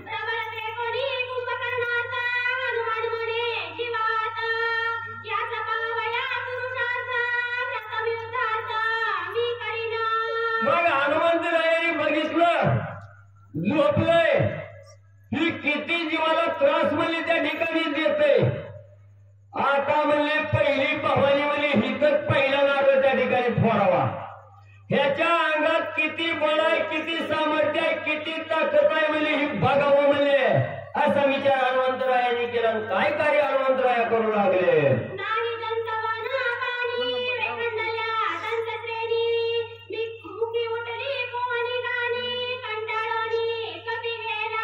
मग हनुमंतराया पुढे सरसावले गेली. याची परीक्षा घेऊन किती ताकद आहे त्या ठिकाणी बघू. मग हनुमंतराया पुढे गेल्याबरोबर काय सुगंधी अत्तराचा वास यायचे का त्या ठिकाणी. अहो कवा त्या दातावर मिसरीचं बोट नाही, तंबाखूचं बोट नाही त्या ठिकाणी. कवा चूळ भरलेली नाही, तोंडावर हात फिरवलेला नाही, कवा दाढी कठीण केलेली नाही. सगळा म्हणजे दुर्गंधी वास त्या ठिकाणी आला. हनुमंतरायाने बघितलं, हनुमंताचं मन तिथं कंटाळलं गेलं.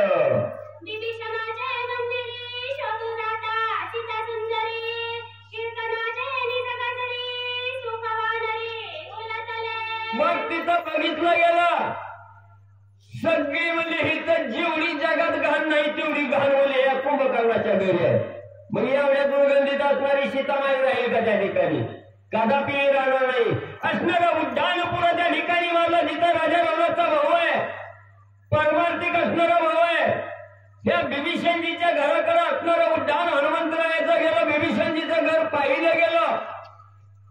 तिथं कानालाही आनंद देणार, मनालाही आनंद त्या ठिकाणी देणार, तसं डोळ्याचंही पारणं फिरणारं दृश्य त्या ठिकाणी पाहिलं गेलं. काय दृश्य होतं. अखंड असणाऱ्या भगवंताचं रामनाम स्मरण आहे त्या ठिकाणी. हरी कीर्तनामध्ये विभीषणजी दमवून त्या ठिकाणी गेलेला आहे. राम गायन आहे, भजनामध्ये तल्लीन विभीषणजी झालेले आहेत. हनुमंतरायाने राक्षस कुलीमध्ये असणारा जो सद्भक्त आहे त्या विभीषणजीला पाहिलं गेलं.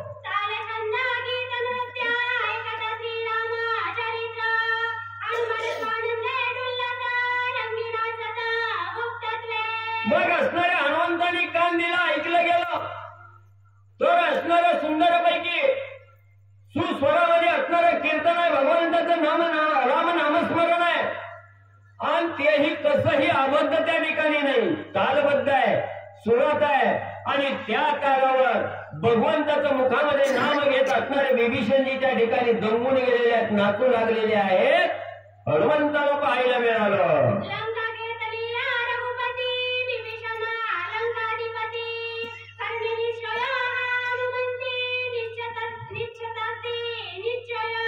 मग हनुमंतांनी विचार केला, सीता माऊलीची सिद्धी करणार हे तर त्रिवार सत्य आहे.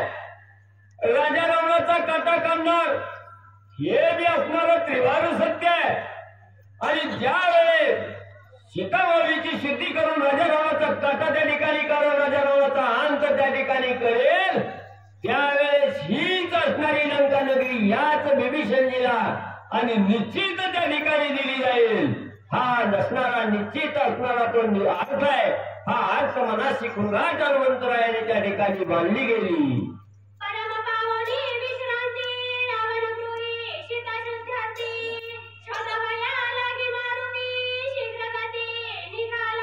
मग आता इथं विभीषणजीच्या इथंही सीता त्या ठिकाणी नाही. तिथून असणारं उड्डाण मारलं रावणगृहाच्या असणाऱ्या रावण मंदिराच्या असणाऱ्या ठिकाणी शयनगृहामध्ये गेलेला आहे.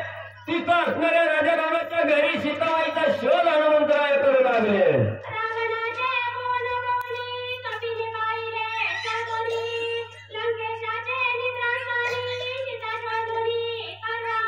मग सगळी असणारी घरवाली त्या ठिकाणी डोंगाळी सगळी केली.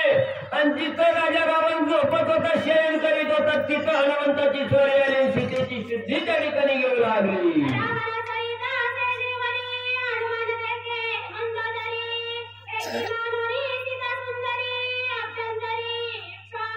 राजा रावणाच्या शयनगृहामध्ये हनुमंताची स्वारी आली. तिथं आल्याबरोबर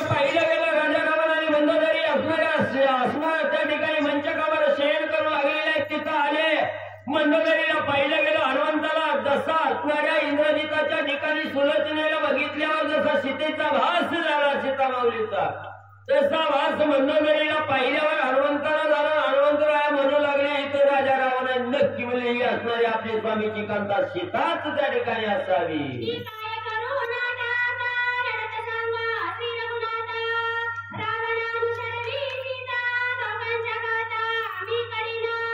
असणाऱ्या राजा रावणाने असणारी मंदोदरी त्या ठिकाणी मंचकावर पाहुलेले हनुमंतरायांनी बघितलं गेलं.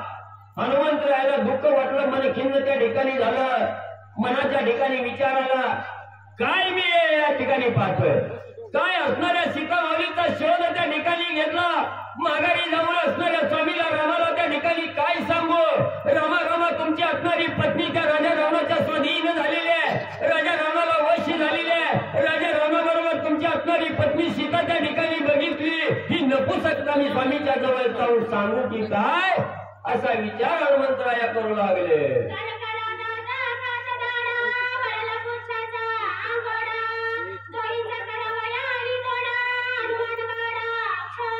मग हनुमंताने विचार केला, इथे राजा रावणाच्या सानिध्यात त्या ठिकाणी दिसली, राजा रावणाला वशी त्या ठिकाणी झाली. मी काही नपुसक आहे म्हणजे रामाला जाऊन तसं सांगायला. असणारी तळपायाची आग मस्तकात राजा असणाऱ्या म्हणजे हनुमंतरायाच्या गेली. रागाला दात वर त्या ठिकाणी करकरा खाऊ लागले. शेणी थाटश्री उभा राहिली, अंगावरचे केस त्या ठिकाणी तटश्री उभा राहिले. आणि आता राजा रावणाचा घात करायचा म्हणून हनुमंतराया त्या ठिकाणी काय करू लागले.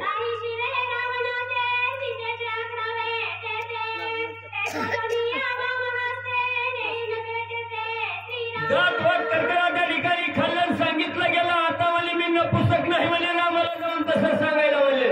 हितात असणाऱ्या राजा रावणाची दही मुंडकीला अकरावं म्हणजे सीतेचं मुंडकं म्हणजे त्या ठिकाणी जसं म्हणजे असणाऱ्या कमळाचं फुल म्हणजे एका क्षणात म्हणजे असणाऱ्या नखानं म्हणजे त्या ठिकाणी फुरावं, तशी ही 11 मुंडकी म्हणजे त्या ठिकाणी फुरून रामाला म्हणजे दाखवायला देतो.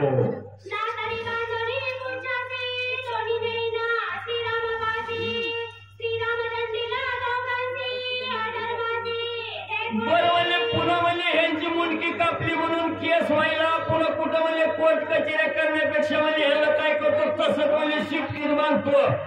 आणि असणारा म्हणजे जगाचा न्याय देणारा जो न्याय देवता असणारा प्रभू रामचंद्र आहे, हे रामाच्या समोर म्हणजे निहून उभा करतो. त्या रामाला काय वाटेल ती शिक्षा म्हणजे पुन्हा करू द्या दोघाला.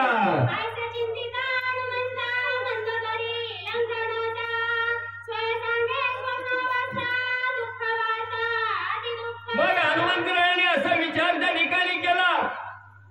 आणि पुन्हा म्हणजे आधी म्हणजे आपण जसं म्हणजे इंग्रजीचं आणि सुलोचनेचं वचन ऐकलं, त्यावेळेस म्हणजे आपल्याला सीता वाटली होती तसं काय असलं तर बघावं म्हणजे आधी ह्यांचं काय बोललं तरी ऐकावं म्हणून म्हणजे त्या ठिकाणी टक लावून कान देऊन त्या ठिकाणी बसले. आणि हनुमंतराय ऐकू लागले. त्यावेळेस असणारी मंदोदरी आणि राजा रावणाचा संवाद चालू आहे. मंदोदरी झोपली असताना झोपेमध्ये असणारं स्वप्न त्या ठिकाणी पडलेलं आहे. काय स्वप्न पडलं हे असणारी मंदोदरी आपल्या असणाऱ्या पतीला राजा रावणाला सांगू लागलेल्या हनुमंतराया गुप्ती प्रीतीनं ऐकू लागलेले.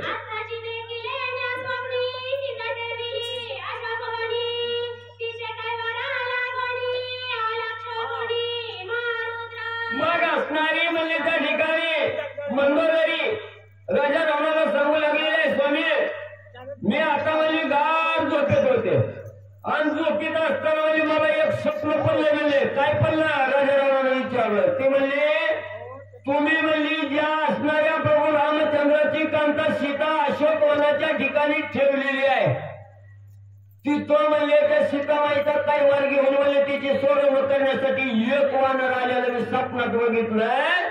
मंदोदरी राजा रावणाला सांगू लागली.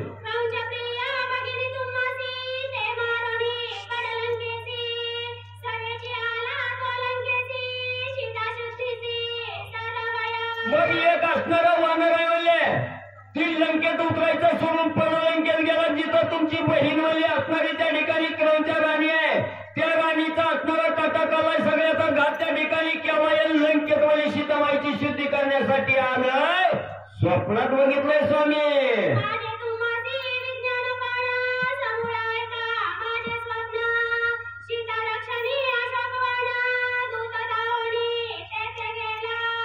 मग त्या ठिकाणी असणारा म्हणजे तिथं म्हणजे असणारा वानर आलाय सीतामावली पशी आलाय ही बोलणं म्हणजे असणारा स्वप्नातला वृत्तांत म्हणजे त्या ठिकाणी सांगू लागलेले आहे आणि तो त्याच वेळेस म्हणजे असणारा जिथं म्हणजे शेतीचं रक्षण करण्यासाठी दूध ठेवलेले आहे तिथं म्हणजे असणारा त्या ठिकाणी वानर आलेला आहे सांगू लागलेले आहे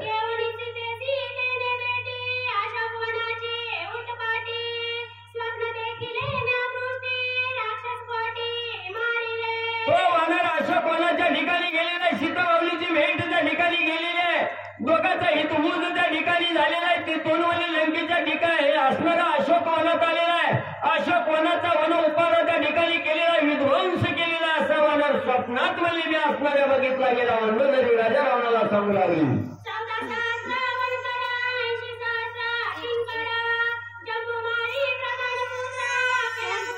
नित्या वनाचा विध्वंस नाही केला त्या ठिकाणी 14,000 राक्षसाचा पितुंड बांधून समुद्रात फेकले ते त्यांचा कथा त्या ठिकाणी काढलाय 80,000 किंकर त्या ठिकाणी मारले ते सगळा वन उपारा केलाय सगळ्या राक्षसाला त्रासून सोडले नव्हत कित्येक राक्षसाला गतप्राण त्या ठिकाणी केलं ही बी स्वप्नात बघितलं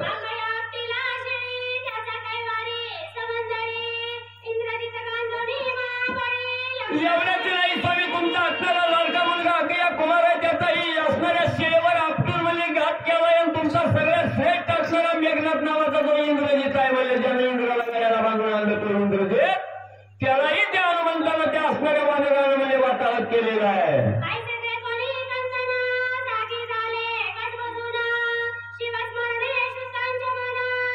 स्वामी एवढं विघ्न मी असणाऱ्या स्वप्नाच्या ठिकाणी बघितलं दचकून जागी झाली पुन्हा म्हणजे कुस बदलून त्या ठिकाणी झोपण्याचा विचार करण्यापूर्वी म्हणजे असणाऱ्या महादेवाला शरण गेले महादेवाचं रामनामस्मरण करत म्हणजे शिव शिव शिव शिव करत म्हणजे कुस बदलून झोपले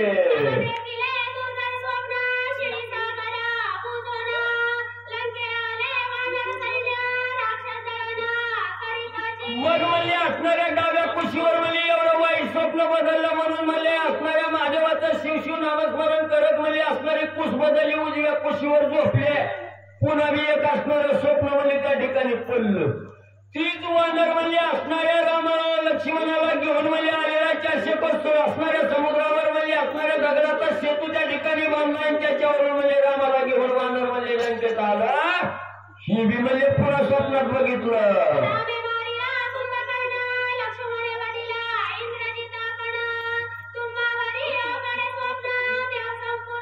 मग म्हणजे लंकेत असणारे प्रभू रामचंद्र आलेले आहेत त्या रामाने म्हणजे तुमचा असणारा वध त्या ठिकाणी केला लक्ष्मणानं इंद्रजिताचा वध केलाय आणि राक्षस त्या ठिकाणी मारली तुमचा भाऊ बी मारला एवढं दुःखद वाईट स्वप्न म्हणजे असणार बघितलं गेलं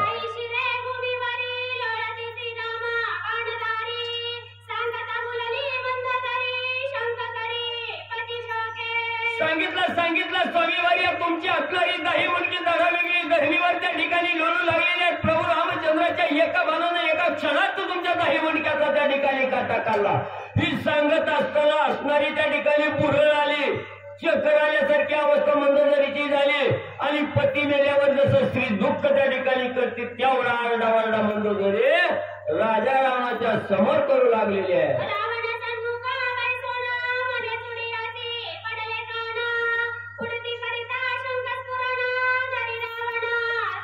हे पडलेलं स्वप्न सांगत असताना राजा रावणाच्या समोर मंदोदरी बसलेले कपाळ भरवून त्या ठिकाणी घेऊ लागलेले कपाळावर आणून छाती भरवून त्या ठिकाणी घेऊ लागलेले माझ्या असणाऱ्या तुड्याला खान पडलं माझ्या असणाऱ्या कुंकवाचा दनी संपला गेला मला वैधव्य त्या ठिकाणी आलं म्हणून राजा रावणाच्या समोरच मंदोदरी त्या ठिकाणी दुःख करून मोठमोठ्यानं आक्रोश करून रडू लागलेले आहे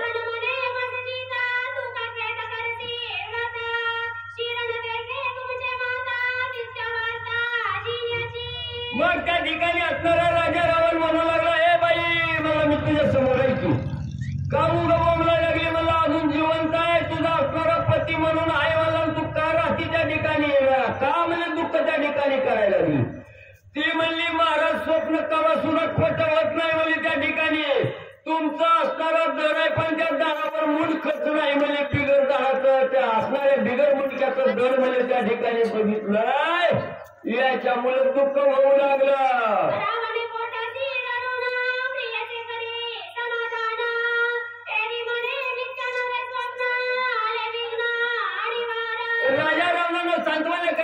मंदोदरीला आपल्या असणाऱ्या जातीच्या ठिकाणी घट्ट असं धरलं गेलं. तिथं सांत्वन त्या ठिकाणी करू लागला, धीर देऊ लागला. रडू नको, मी जिवंत आहे, तुला कवा सोडून जाणार नाही. तेव्हा मंदोदरी सांगू लागली, पतिराया तुम्ही किती मी सोडून नाही जाणार म्हणलं तर म्हणजे मला सत्य पतिव्रता असणारे मला स्वप्न पडलं, ही स्वप्न कवाही पद त्या ठिकाणी होणार नाही. निश्चित राजारामला तुझा असणारा अंत आणि प्रभू रामचंद्राच्या बाणानं त्या ठिकाणी होणार आहे. मंदोदरी असणारी सत्य पतिव्रतेच्या मुखातून वचन निघालं गेलं.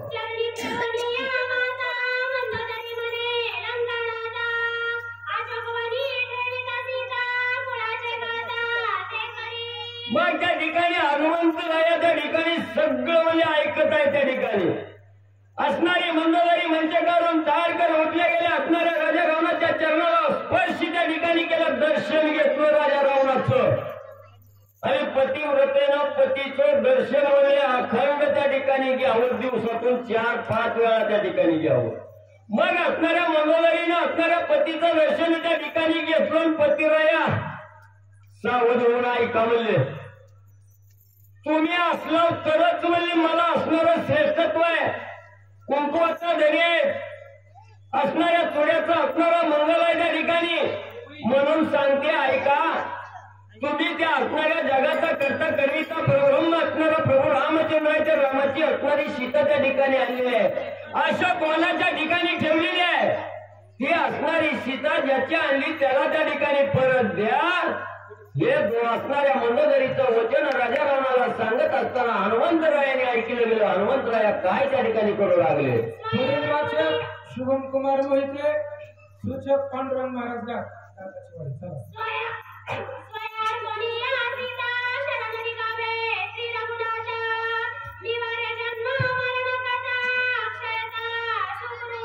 मंदोदरी सांगू लागलेली आहे, राजा रावणा पतिराया स्वामी ऐका म्हणले, त्या असणाऱ्या भगवंताची प्रभू रामचंद्राची पत्नी सीता माऊली त्या ठिकाणी आणलेली आहे.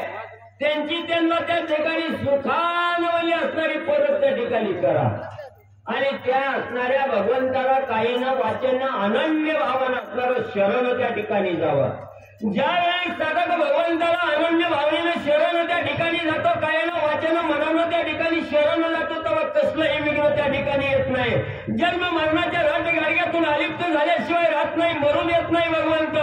म्हणून म्हणजे असणारं त्या ठिकाणी तुम्ही त्या रामाला शरण जावा, त्यांची सीता त्याला परत त्या ठिकाणी करा.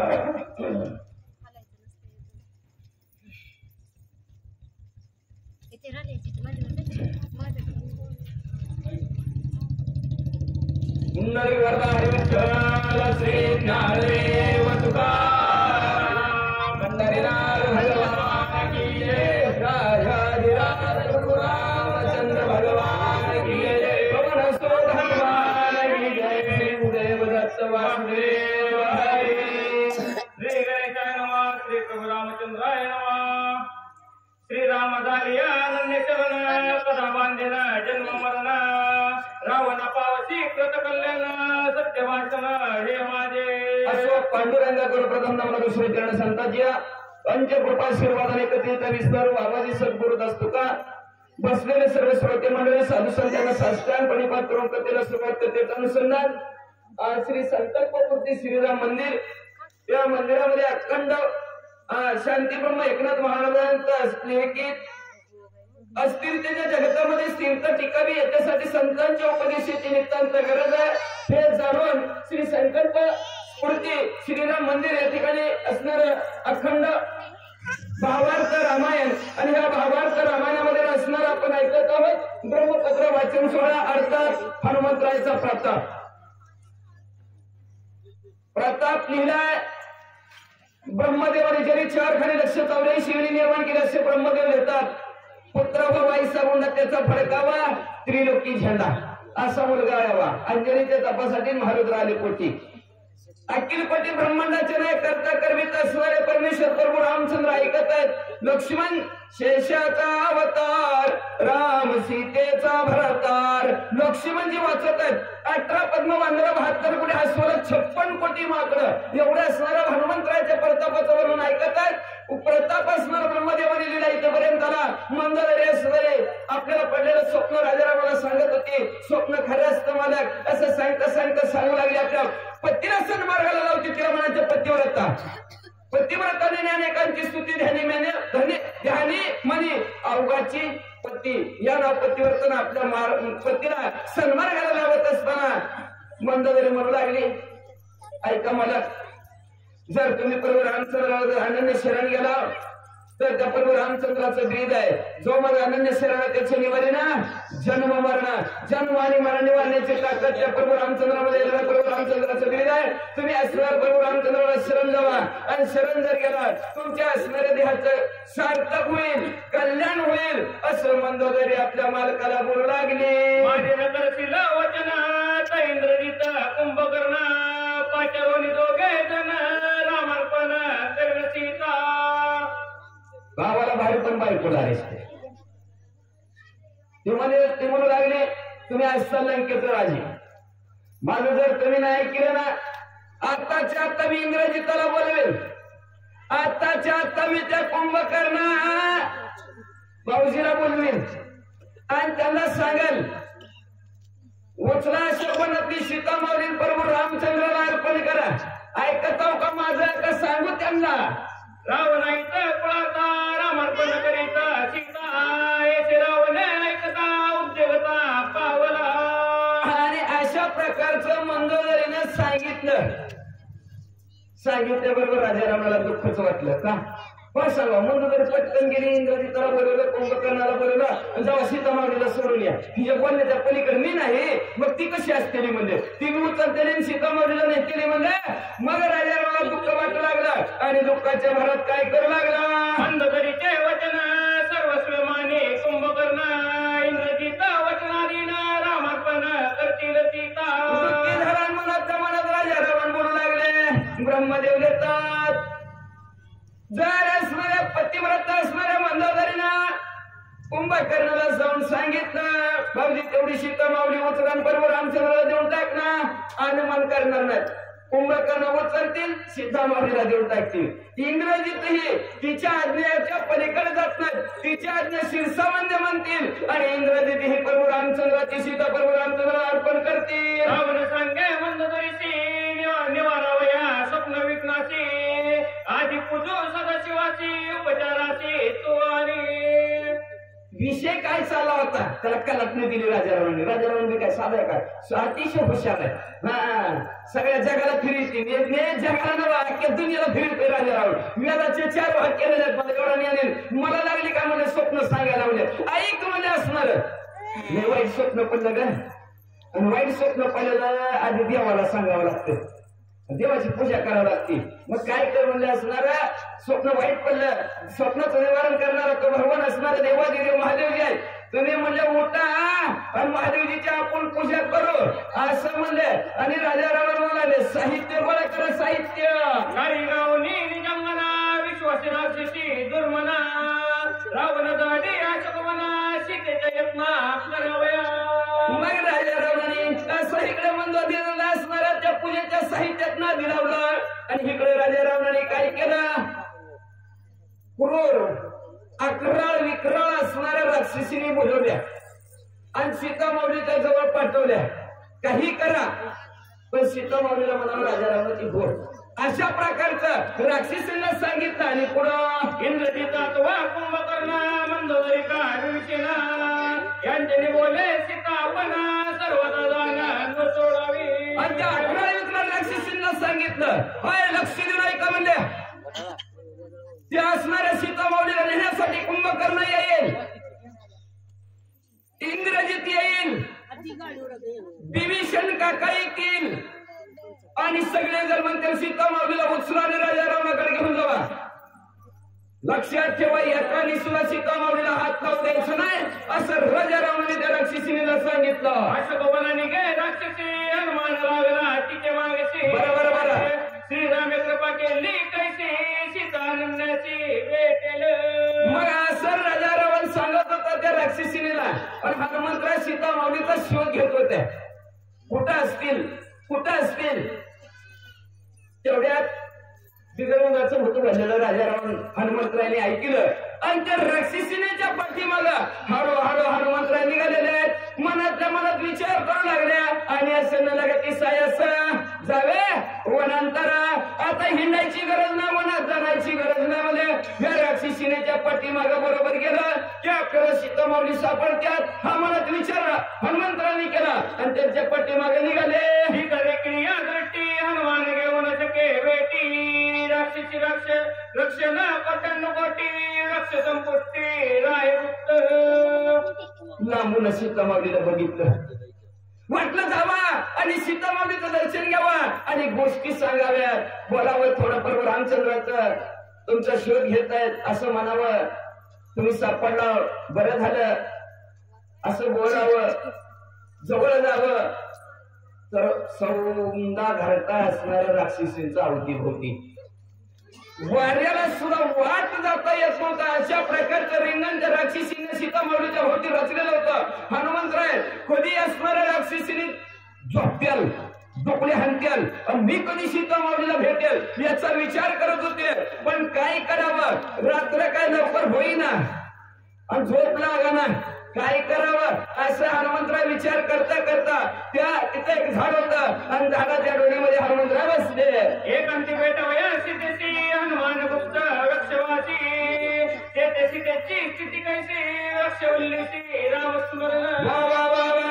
हनुमंतराय म्हणजे आता एकांताच्या ठिकाणी सीतामाऊलीची असणारी भेट घ्यायची याचा विचार करत त्या झाडाच्या डोलीमध्ये बसलेले आहेत आणि बसलेले असताना सीतामाऊलीकडे बघितलं तर सीतामाऊलीच्या अवतीभोवती बाजूला सगळं म्हणल्या कोणी आला कशाने आला लय उशीर झाला किती फोन लावले असली चर्चा अजिबात नव्हती.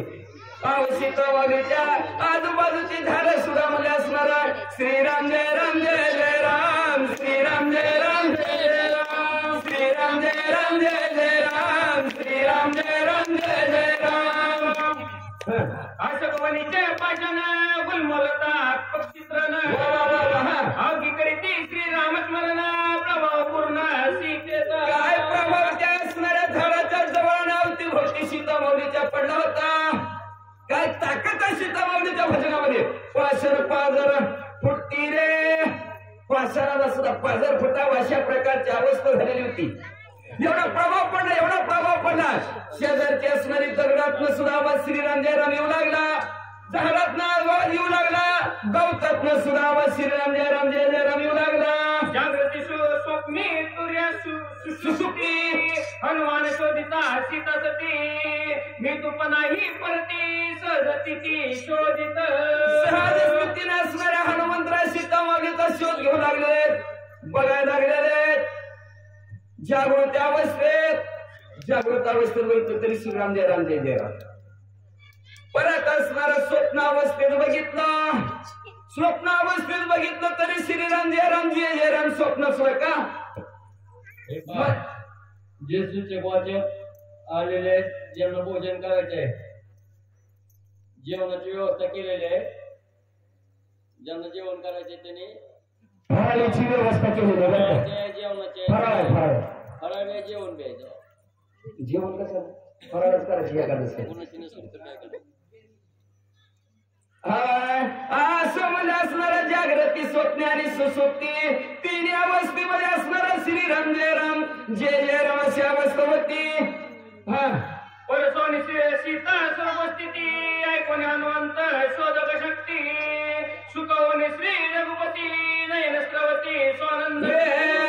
मग असणाऱ्या परमराम असणाऱ्या ब्रह्मदेवाने लिहिलेलं लक्ष्मण जी वाचत आहेत वाचणाऱ्या सीतामाऊलीची स्थिती आणि हनुमंतरायांनी घेतलेला शोध ही दोन्ही कार्य प्रभू रामचंद्राने ऐकल्याबरोबर एवढा आनंद झाला. आनंदाच्या भरामध्ये प्रभू रामचंद्र काय करू लागले जीवन पूर्णानंद विसिंचन हनुमंताची जगनंदना संतोषोनी करीत एवढा आनंद झाला. एवढा आनंदाच्या भरामध्ये असणारा नैनी निर्लोटे कंठी बास्पदात प्रगटे हृदय प्रगटे रामरूपाची अवस्था प्रभू रामचंद्राची सुद्धा झाली गेली. डोळ्यात नसणारे घालगड अश्रू वाहू लागला. त्या अश्रूंना जणू काय प्रभू राम हनुमंतरायाचा अभिषेक होतो की काय असं वाटू लागलं. त्याचे मनवत नित्य श्रीरामी अनुरक्त ज्ञानवंताचे जीवित सेवानुरक्त श्रीरामी. धन्य धन्य असणाऱ्या सीता माऊलीच्या असणारं व्रत जरी माझ्यापासून लांब गेल्या तरी विसरलेल्या नाही. अखंड भगवंताचं चिंतन करत आहे. धन्य स्थिती ते सीता माऊलीची. आणि धन्य धन्य सुरा हनुमंतराया देवे दिला देह भजना गोमटा देवाने देह भजन करण्यासाठी दिलेला आहे. देवाचं कार्य भजन म्हणजे तरी काय भजन ज्या या धातूपासून निर्माण झालेला सेवा. धन्य हनुमंतरायाचा ध्येय प्रभू रामचंद्राच्या कार्याच्या सेवेसाठी लावला. धन्य धन्य असणाऱ्या त्या सीता माऊली आपला ध्येय देवाने ध्येय दिलेला आहे. आणि ध्येय देवाच्या कारणी देवाच्या कारणी लावला. म्हणून असणाऱ्या हनुमंतराची सेवा सुद्धा धन्य धन्य. म्हणून आपल्या असणाऱ्या राम मंदिरामध्ये ब्रह्मपत्र वाचन सोहळा त्याच्या निमित्त उद्या सकाळ महाप्रसाद आहे. आणि आपल्याही हातून प्रभू रामचंद्राची सेवा व्हावी. जसं हनुमंतरायाचा ध्येय प्रभू रामचंद्राच्या सेवेत आहे तसाच आपला बी आजच्या दिवस का होईना पण एक दिवस तरी का होईना पण प्रभू रामचंद्राची सेवा आपल्या हातून घडावी. म्हणून गोपीनाथ भगवान जाधवर वलवटकर या राम भक्ताने उद्याच्या महाप्रसादासाठी 111 रुपये देणगी दिलेला. धन्यवाद. धन्य ब्रह्मयाचे लिखिता तेव संदेह परमार्थ श्री रघुनाथ धन्य धन्य असणारा दिलेला ब्रह्मदेवानी लक्ष्मणे वाचतात. सर्वांना आनंद होत आहे. अखिल कोटी ब्रह्मांडाचा नायक असणारे प्रभू रामचंद्राला देवाला आनंद होत आहे. देव डुंबा लागलेले सगळ्या असणाऱ्या कथेतून परमानंद ओसंडू लागला. कधी न संपणारा आनंद असं सर्वांना वाटू लागला. सर्व आनंदाने परिसोनी सीता सोपस्थिती एकता हनुमंताची ख्याती संतोषोनी श्री रघुपती अर्चमारुती अलिंगी. एवढी सुंदर प्रभू रामचंद्राला कथा वाटली सीता माऊलीची. एवढा आनंद प्रभू रामचंद्राला वाटला. एवढा प्रभू रामचंद्राला आनंद वाटला. काय हनुमंतराचं कार्य केलं काय सेवा केली. म्हणून पडदिशी हनुमंतराव उठले आणि उठून म्हणले हनुमंतराला आलिंगन प्रभू रामचंद्र देऊ लागले. पडले आलिंगन कुंडल बोल तुटले मौन एक जनार्दन शरण रामायण रम्य रामे. असं म्हणले दोघांनी एकमेकाला आलिंगन दिलं. खुंटले बोल तुटले. दोघं बी गप्प. पुढे काय बोलायचं हेही दोघांच्या दोघं विसरून गेले. आणि मी तूपण जाऊ दे रे दुरी एकच गोंगडी पांघरू हरी. मी तू पण दोघांचा मी देव आहे तू भक्त आहे हे दोघांनी असणार. विसरून गेले दोघंचे दोघं. आणि शांती ब्रह्म एकनाथ महाराज आपल्या सद्गुरू जनार्दन स्वामीला शरण म्हणतात मनाला रमवून टाकणार रामायण प्रभू रामचंद्रामुळे आहे असं असणार. शांती ब्रह्म एकनाथ महाराज आपल्या सद्गुरू जनार्दन स्वामीला शरण म्हणतात.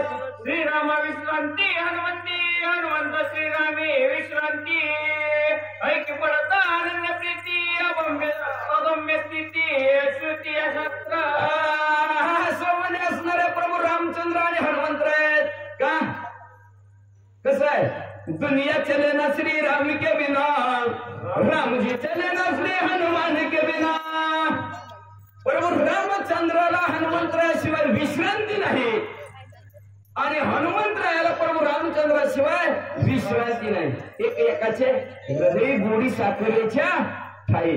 दोघांनाही एकमेकाशिवाय विश्रांती नाही. आणि अशा प्रकारचं अगाध रम्य रामायण असणाऱ्या करता करविता असणारे प्रभू रामचंद्र भक्त भावाचे प्रेम सैदाने पळे श्रीराम भजन वित्पत्तीचे वर्मा प्लवंगावा सोयदाने. असं असणारे प्रभू रामचंद्र जाणणारे कसे मुंगीपासून ब्रह्मदेवापर्यंत अंतर जाणणारे सर्वांचं पालन पोषण करणारे सर्वांना ज्याला जे पाहिजे ते आहे रे ज्याला जे पाहिजे ते आणि सर्व पुनवणारे कोण असेल तर ते प्रभू रामचंद्र आहे. आणि त्यांचीच असणारे भजन करणारे त्यांची सेवा करणारे आपला देह देवाच्या कारणी लावणारे हनुमंतराय हेच असणारे एकमेकाची विश्रांती एकमेकाच्या हृदयात आणू शकतात. करिता होता विपत्ती वक्तभावाचा प्रेम प्रीती स्वसमय व्यक्ती कथा सांगती अवधारा. ह्या दोघांबद्दल किती सांगावं किती ज्ञान असणारं वर्णन करावं वर्णनच करता येत नाही का. देव ते भक्त ते देवा निमित्त त्या प्रतिमा संत ते देव त्या संत म्हणजे हनुमंतराय देव हा प्रभू रामचंद्र देव आणि ह्या दोघातले जी काय संगत आहे किती वर्णन करावं किती सांगावं म्हणजे असणार वर्णनच करता येत नाही. तर पुढची कथा ऐका. एका जनार्दना शरण हनुमान पावला अशोकवन पुढील ब्रह्मपत्र लेखना सावधान अवधारा. शांती ब्रह्म एकनाथ महाराज आपल्या सद्गुरू जनार्दन स्वामीला शरण गेले बर का. आणि शरण जाऊन हनुमंतराय अशोकवनाच्या ठिकाणी गेलेले आणि अशोकवनाच्या ठिकाणी गेल्यानंतर पुढे काय झालं कशा प्रकारे असणारे हनुमंतराय आणि सीतामाऊलीची भेट झाली सुंदर कथाने पुढच्या अध्यात ऐका. श्री वावर्त नावाने सुंदरकांड एक गाठिकाया ब्रह्मपत्र हनुमंत प्रताप वर्णना नामवशड विषंदित मोत्या